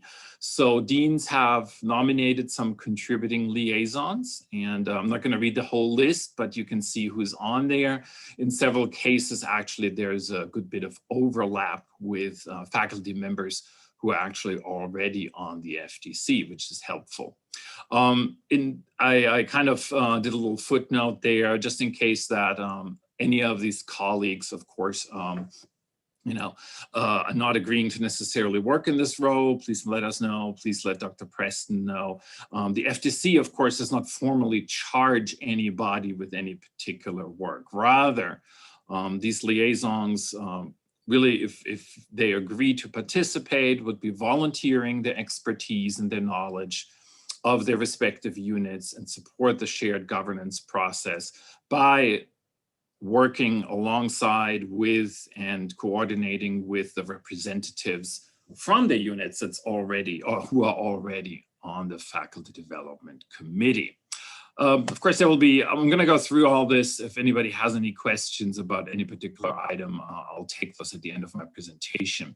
Timeline, of course, is very important. The USG has given a timeline that the entire process needs to be wrapped up on each institution, at each institution by no later than June 22. And sorry. So Dr. Preston has then further developed a timeline, kind of a no later time than timeline when things need to happen. So we're really beginning now, and that the development and of specific policy language should be wrapped up no later than April. The FDC finalizes changes to the Faculty Senate no later than May. Senate reviews, votes, June 22. It's simply our last Faculty Senate meeting for the academic year, and the president reviews these changes and submits them to the USG. So in addition, the FDC has met and worked out a bit more specific timeline and also workflow plan. And any different timeline or date, deadline is simply here to try to be a little bit ahead of the curve so that any further back and forth consultations, discussions across campus won't take us unaware, and that there's enough time left for this process across campus to play out. So first of all, the elected representatives on the FDC will collect feedback directly from their constituencies. The FDC will also collect input from the supporting liaisons who've been nominated by deans, and will consider this information as secondary input. The liaisons should work with their respective FDC representative to coordinate the discussion and input gathering process in their colleges and units. So that's, I highlighted this here because this is crucial, not to work sort of at crosshairs or separate or parallel or anything, but to work with each other.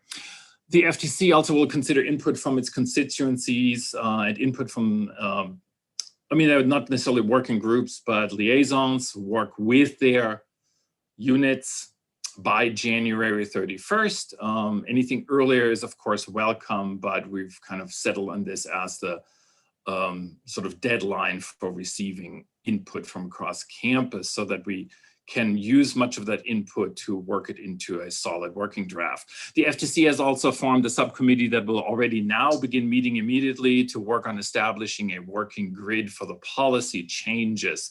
So just to explain what we're doing, we're basically going through our faculty handbook and establish a grid of any language therein contained that will be affected by the USG policy.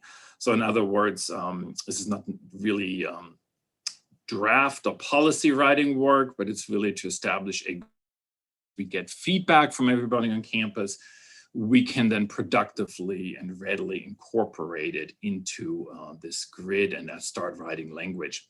So the FTC will then use the input we receive ideally by latest March 11th, submit our comprehensive draft of all faculty handbook policy changes that will have to go to the Senate. We want to kind of scaffold this. This is important to build in more opportunity for discussion and feedback so that we'll present this at the March, or we plan to present this at the March 18th Senate meeting as an information and discussion item, which will then in advance, but also until the April meeting, give units and their representatives on the Senate time for further feedback and discussion. So then ideally that we will provide a revised policy to the Senate for the April 15th meeting.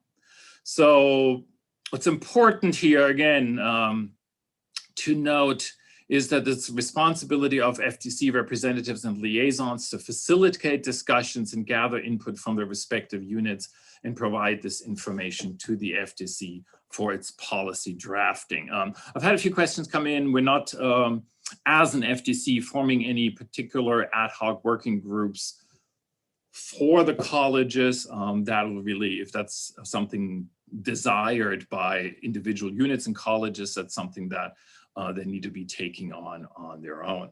So next, I want to actually detail a little bit more what needs to be happening in units, colleges, departments, and programs, and what the FTC is doing vis-a-vis those unit-specific changes.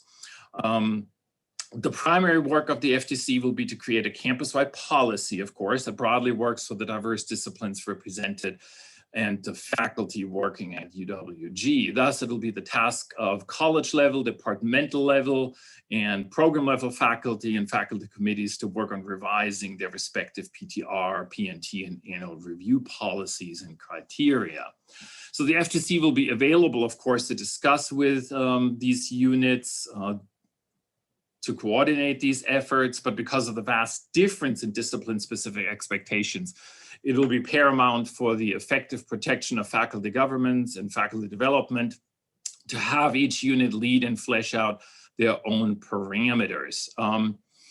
So I do want to underscore here, it's the next point that Dr. Preston has informed the FTC that college departmental and program level policy manuals will need to be completed also by the end of the academic year as well. So by the end of June per USG mandate. I've received a few more questions about this, but if by the end of the presentation here, Dr. Preston is still on the call, then perhaps you can directly, or you can direct these questions to the provost. But this is my understanding now from the information that Dr. Preston has provided us. So this means concretely that each unit should begin discussing the USG policy change and its effects on their discipline or program specific policies as soon as possible, ideally beginning to establish foundational expectations. So once the FTC has worked out a solid policy draft and shares it with the campus this spring, individual units can then also, of course, adjust their own draft policy manuals accordingly.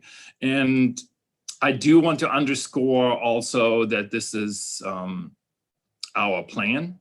Everything that's happening here is unprecedented. Just as you've seen even in national media, the USG's new policies concerning tenure are indeed unprecedented. So we're kind of, trying to, whatever metaphor you want to use here. So just please keep that in mind as we work together on this.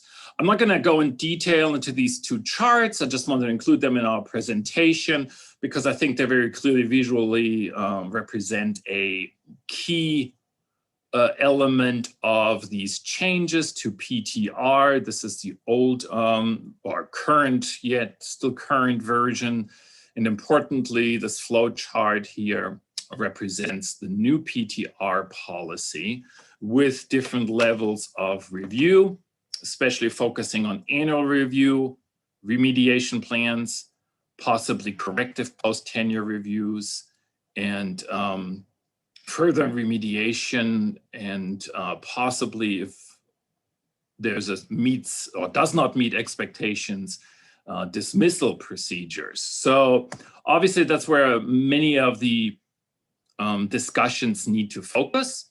So it'll be up to everyone in their units to flesh out what's most important to you, but I wanted to give at least some upfront guidance, what I'm pointing out as crucial areas of discussion. First of all, establishing discipline-specific policies for annual reviews, especially since chairs may or may not be trained in your academic policies.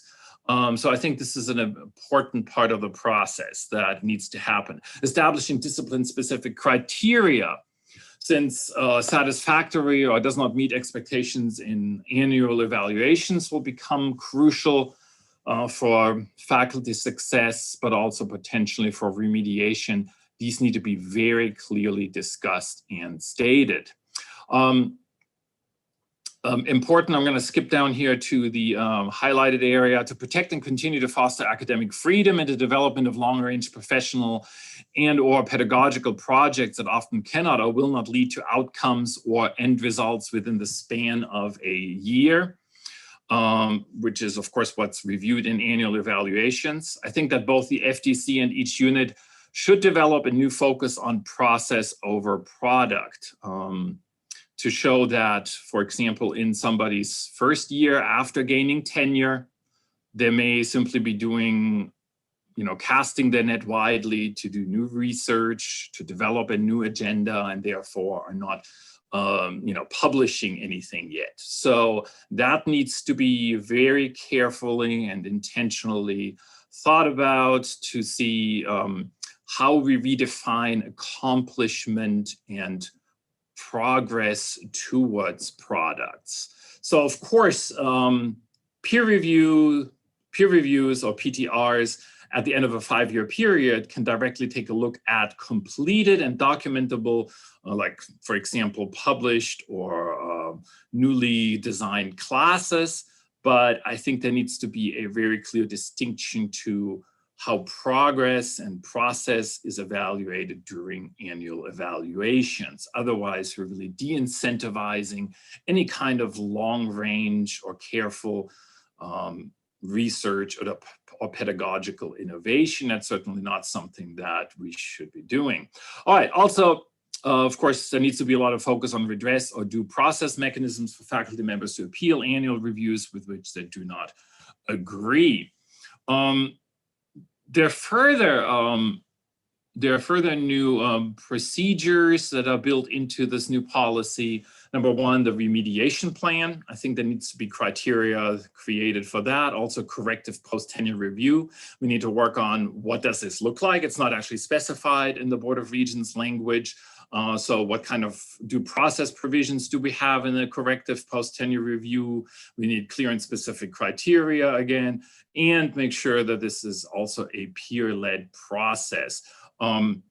There's sort of the assumption that a corrective post-tenure review would look pretty much like post-tenure reviews we always had, but I don't think we should leave that up to chance and actually make it very clear that we need to write a peer-led process into these corrective post-tenure review policies. Let's see what else. So also then regarding corrective post-tenure review, what is the appeals or redress provision? All right, I want to say a few more things about what supporting liaisons can do to support their unit-specific discussions. Number one, of course, there is the addition from the Board of Regents of student success activities. So I think that'll be an important area where FDC representatives and the liaisons can lead discussion about what does that mean for each individual unit. As the FDC for campus-wide policy, we want to create something that's broad enough to not narrow the range of options that you can draw from. Yet at the same time, I think the challenge will be not to define student success activities in a way where it depletes kind of achievements and types of evidentiary support that might usually fall into the other areas evaluation. So that I think will be an important balance we have to strike. All right, further, when will these changes affect faculty? As Dr. Preston also stated in his email that he sent out earlier, because this will just be approved by the BOR this coming calendar year in the middle of summer. This will not affect anybody in AY 23, starting with fall 22, but beginning with fall 23 or academic year 24. All right, questions, concerns, or if you're just simply thinking, now what? So first of all faculty and faculty committees in the respect specific units are encouraged, strongly encouraged to contact your representatives as well as the supporting liaisons on the FTC, provide feedback, ask questions, and so forth. Of course, anyone can give individual feedback directly to me or FDC members. However, I do think that would be most productive if individual colleges, departments, programs could consolidate their input and provide it to the FDC. You can email me directly with general questions and concerns. Please note, however, that the FDC and I will not directly be able to facilitate this discipline-specific discussions and or policy creation. I think it would be foolish to think that we can tell colleges, departments, and programs what to do here. And I think that's best something to be done locally. So think of it kind of as a federalist model where there's, of course, a central process, but also a delegated process that is done in a more decentralized fashion. Please note also that the USG's lack of specific guidance on especially what is student success activity and the expectation for each campus to draft institution-specific policies does make this work especially challenging. I don't want to dance around that. It's simply what it is. However, and I do want to end in a note of encouragement for all of my colleagues here. It also puts at least a certain amount of local control in our hands to shape what these new statewide policies, for which we were honestly given virtually no opportunities for input, discussion, or change up front. The working group, I don't think ever contacted us. So, but at least it lets us look at UWG and each unit.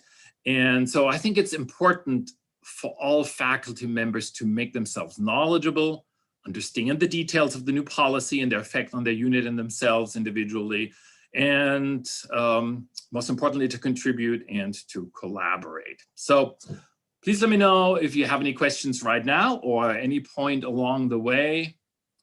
And I can also go back in the PowerPoint anywhere and cover anything or go back to anything, hopefully elucidate a few things. So any questions? Let me see.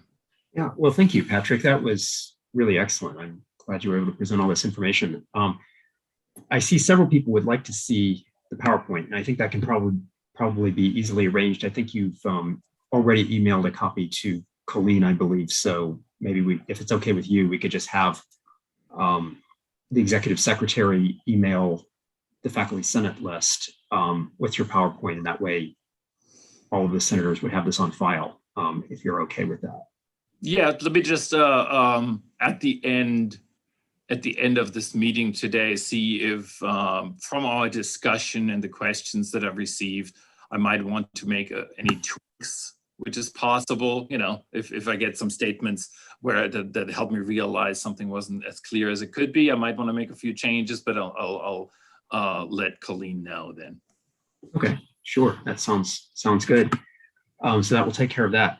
I think the only other question that you've received so far is one I think you were trying to address in the course of the presentation, which was saying, just to be clear, when would you recommend individual programs to begin working on their own revisions right now or wait for FTC to finish some of this work first? And I think your answer to that was both, right? You said that it would be good for people to start the conversations soon because that would inform the FTC's work, but then the final published policy that they might have at the program level or departmental or college level perhaps would depend in part on what the FTC does. So it would be this ongoing symbiotic relationship, if I understood you correctly. Is that more or less the case?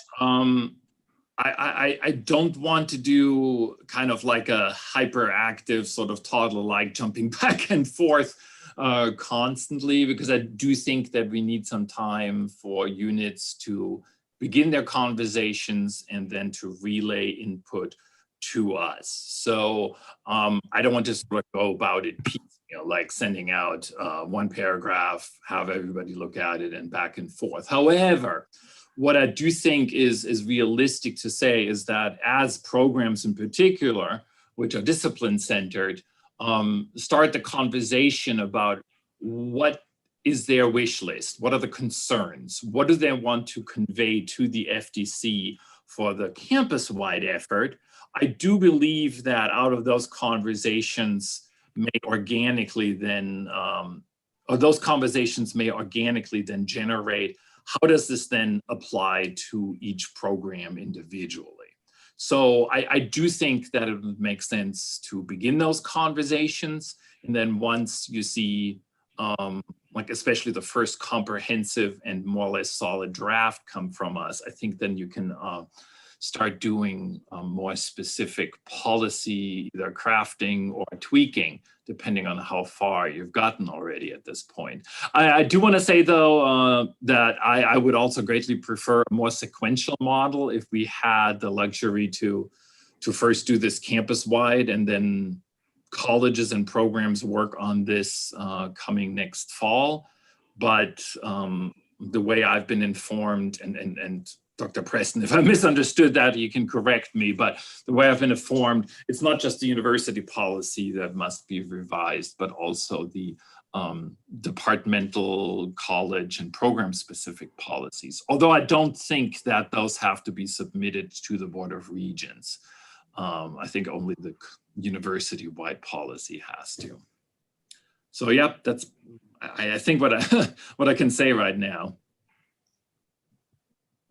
Yeah, that's very helpful, I think. It is an odd situation where we're rewriting multiple policies that are actually dependent on each other at the same time, because obviously the departmental or program policies cannot contradict anything that is passed at the university level. And in turn, of course, the university level policies are dependent on the VOR policies, and that's what's taking place, I guess, in August, is this review by the VOR to make sure that we are in compliance with that. So no doubt, there will be a lot of conversations going forward, but I really appreciate your effort to outline the steps as we envision them. So if you are able to make the timetable, yeah, go ahead.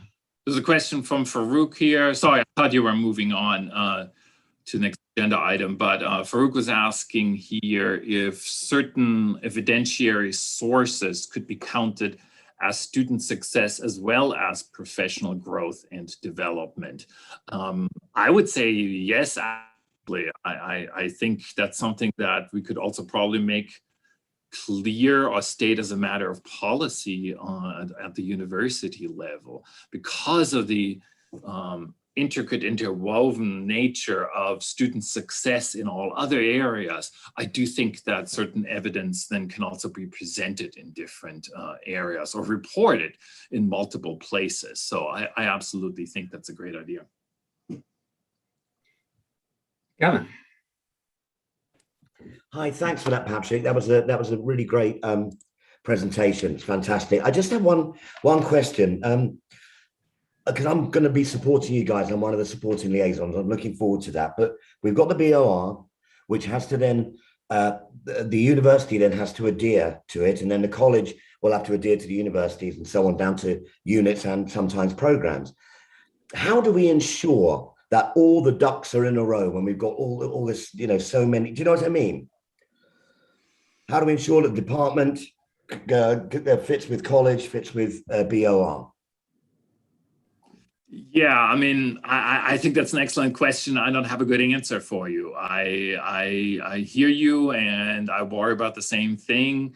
I do think that will have to be a matter of drafting, or to begin drafting what each unit prefers, what seems realistic, and what protects and also supports their faculty.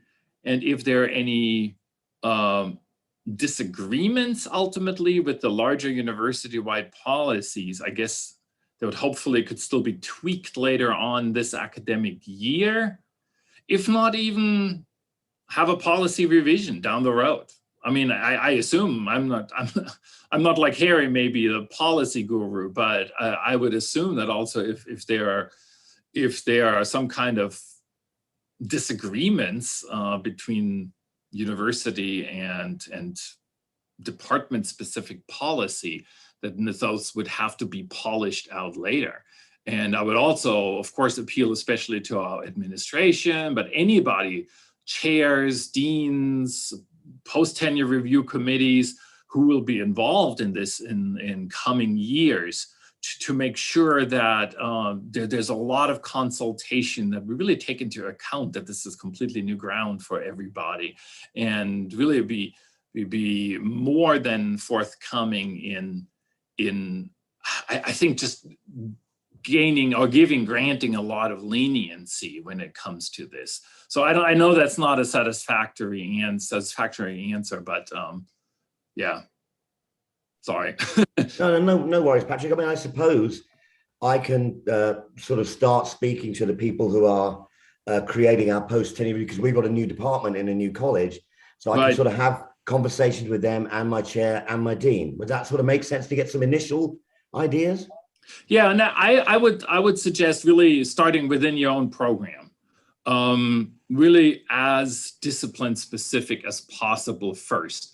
Because ultimately, especially when it comes to annual reviews that are going to be so important now, I really want to underscore, this is where really the rubber hits the road. Because if in annual reviews, let's say any given faculty member never gets a does not meet, you don't have to worry about corrective post-tenure review, for example, okay? So I think start from the bottom up would be the best approach. Meet with your program first and come up with a set of guidelines that of course will still be in draft form, but that you have at least at the ready to say, in our discipline, here's what we count as student success activity and evidence for that. Here's what we count as not just products for professional development, but process. How do we define process toward a goal, and how that progress can actually be documentable. So for example, if you're working on an article, it'll take you 3 or 4 years to get through peer review and the publication stream. You can, as a discipline, already define, okay, but how can our faculty members, for example, document that they're working on something, and that, let's say, a submission or getting a set of revise and resubmit comments, then actually count for annual review as evidence, rather than either you got a published article or nothing. But I think that's the kind of work that is best done on a program level, on a discipline specific level. And I think that's what I would start with. All right, Patrick, will do. Thank you for that. Thank you very much. Okay. Yeah, and Patrick, I assume you would echo this as well, that I think we would encourage everyone to read the new BOR policy. Depending on what version you're reading, it's something like 10 or 11 pages. So it's not that long. And obviously that is going to inform what you're doing in the FDC very closely. And so in turn, even without the FDC's work being completed, people would have some idea as to the parameters of where this might go. Yeah, it's really, I think it's like pages 38 to 48 or something like that. It's honestly because everything is there twice. Here's the old language, here's the new language, and here's the consolidated language. It's not actually that much text that is new.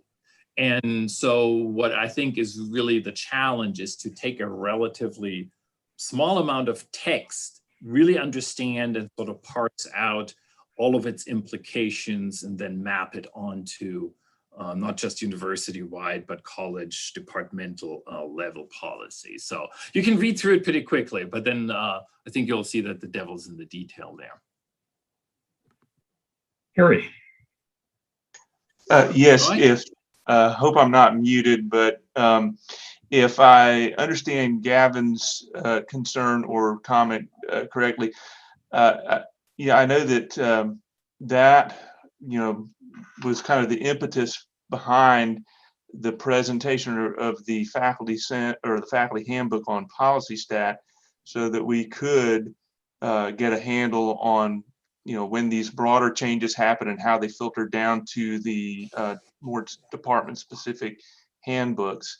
So policy stat does have the functionality to automatically update and to link to different policy changes. So it could be a big help in this effort. So I just wanted to mention that because it is something that's available to us. Okay, thank you, Harry. And also thank you for helping with this whole process. Certainly, you're welcome. Any other questions for Patrick? If not, thank you, Patrick. I think people really appreciated this. So thank you. Well, there is no old business or new business on the agenda, so we will go now to announcements. We have two announcements. The first one comes from David Nickel. David, the floor is yours if you'd like. Oh, okay. Well, thank you. This will be really brief. As some of you may know, we had the dedication of Richards Hall a couple of weeks ago. And I just thought it would be fitting to acknowledge the contributions of Faye McIntyre. This building would not exist without her vision and dedication. And I just wanted to take a few moments to thank her for her work. So thank you, Faye.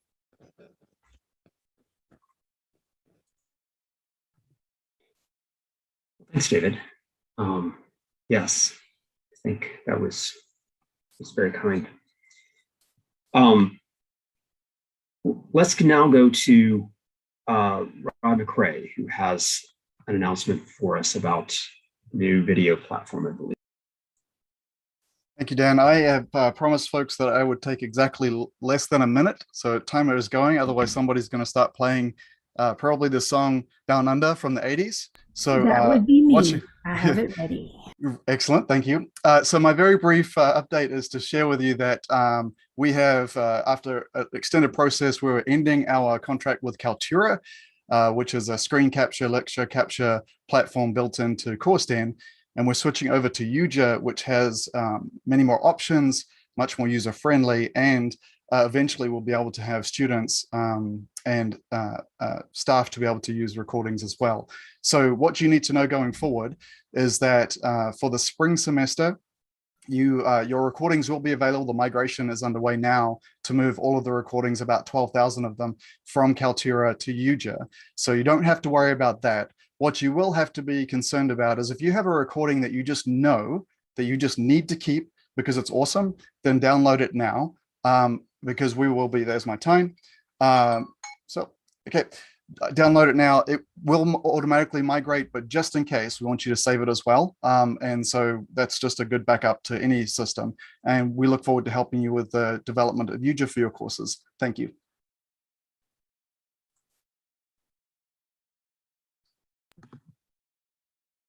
Any other announcements before we close?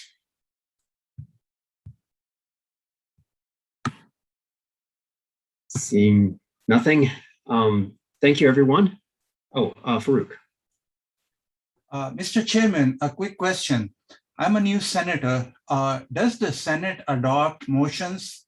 For example, if it does, I would want to propose a motion recognizing the contributions of Dean McIntyre. I think that would be appropriate. So yes, we can do that with a second. You have a motion on the floor to formally, maybe you can put the exact motion in the chat, but it looks like we've got several seconds to it already. So I think there's general, a lot of support for it. And so yeah, if we can just get the exact wording that we can agree on so that we'll be able to put it in the minutes. I'll wait for the wording before we call for a vote. But then once we have that wording, we can actually run a poll on it.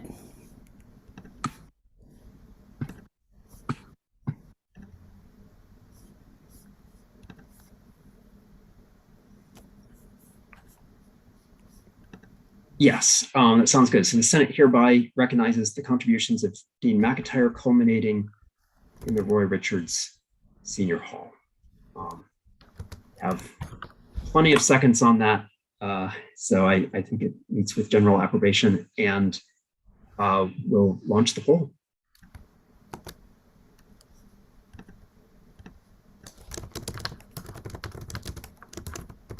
I support this motion. Is it a motion or a resolution? Yes, I think if you vote to support the resolution of Senate support, worded as the Senate hereby recognizes the contributions of Dean Faye McIntyre culminating in the Roy Richards Senior Hall.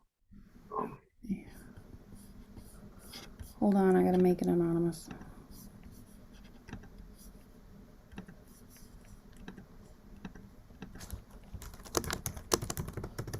All right, I am ready. Just 1 second. Does anybody want to put an adjective in front of contributions? Oh God, you're killing me. All right, what kind of adjective would you like? Let me pull it up.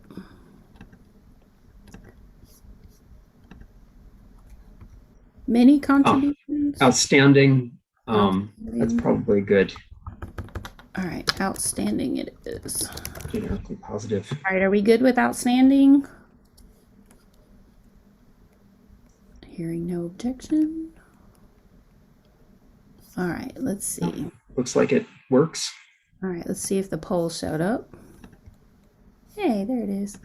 Okay, I'm ready. You ready? I think so.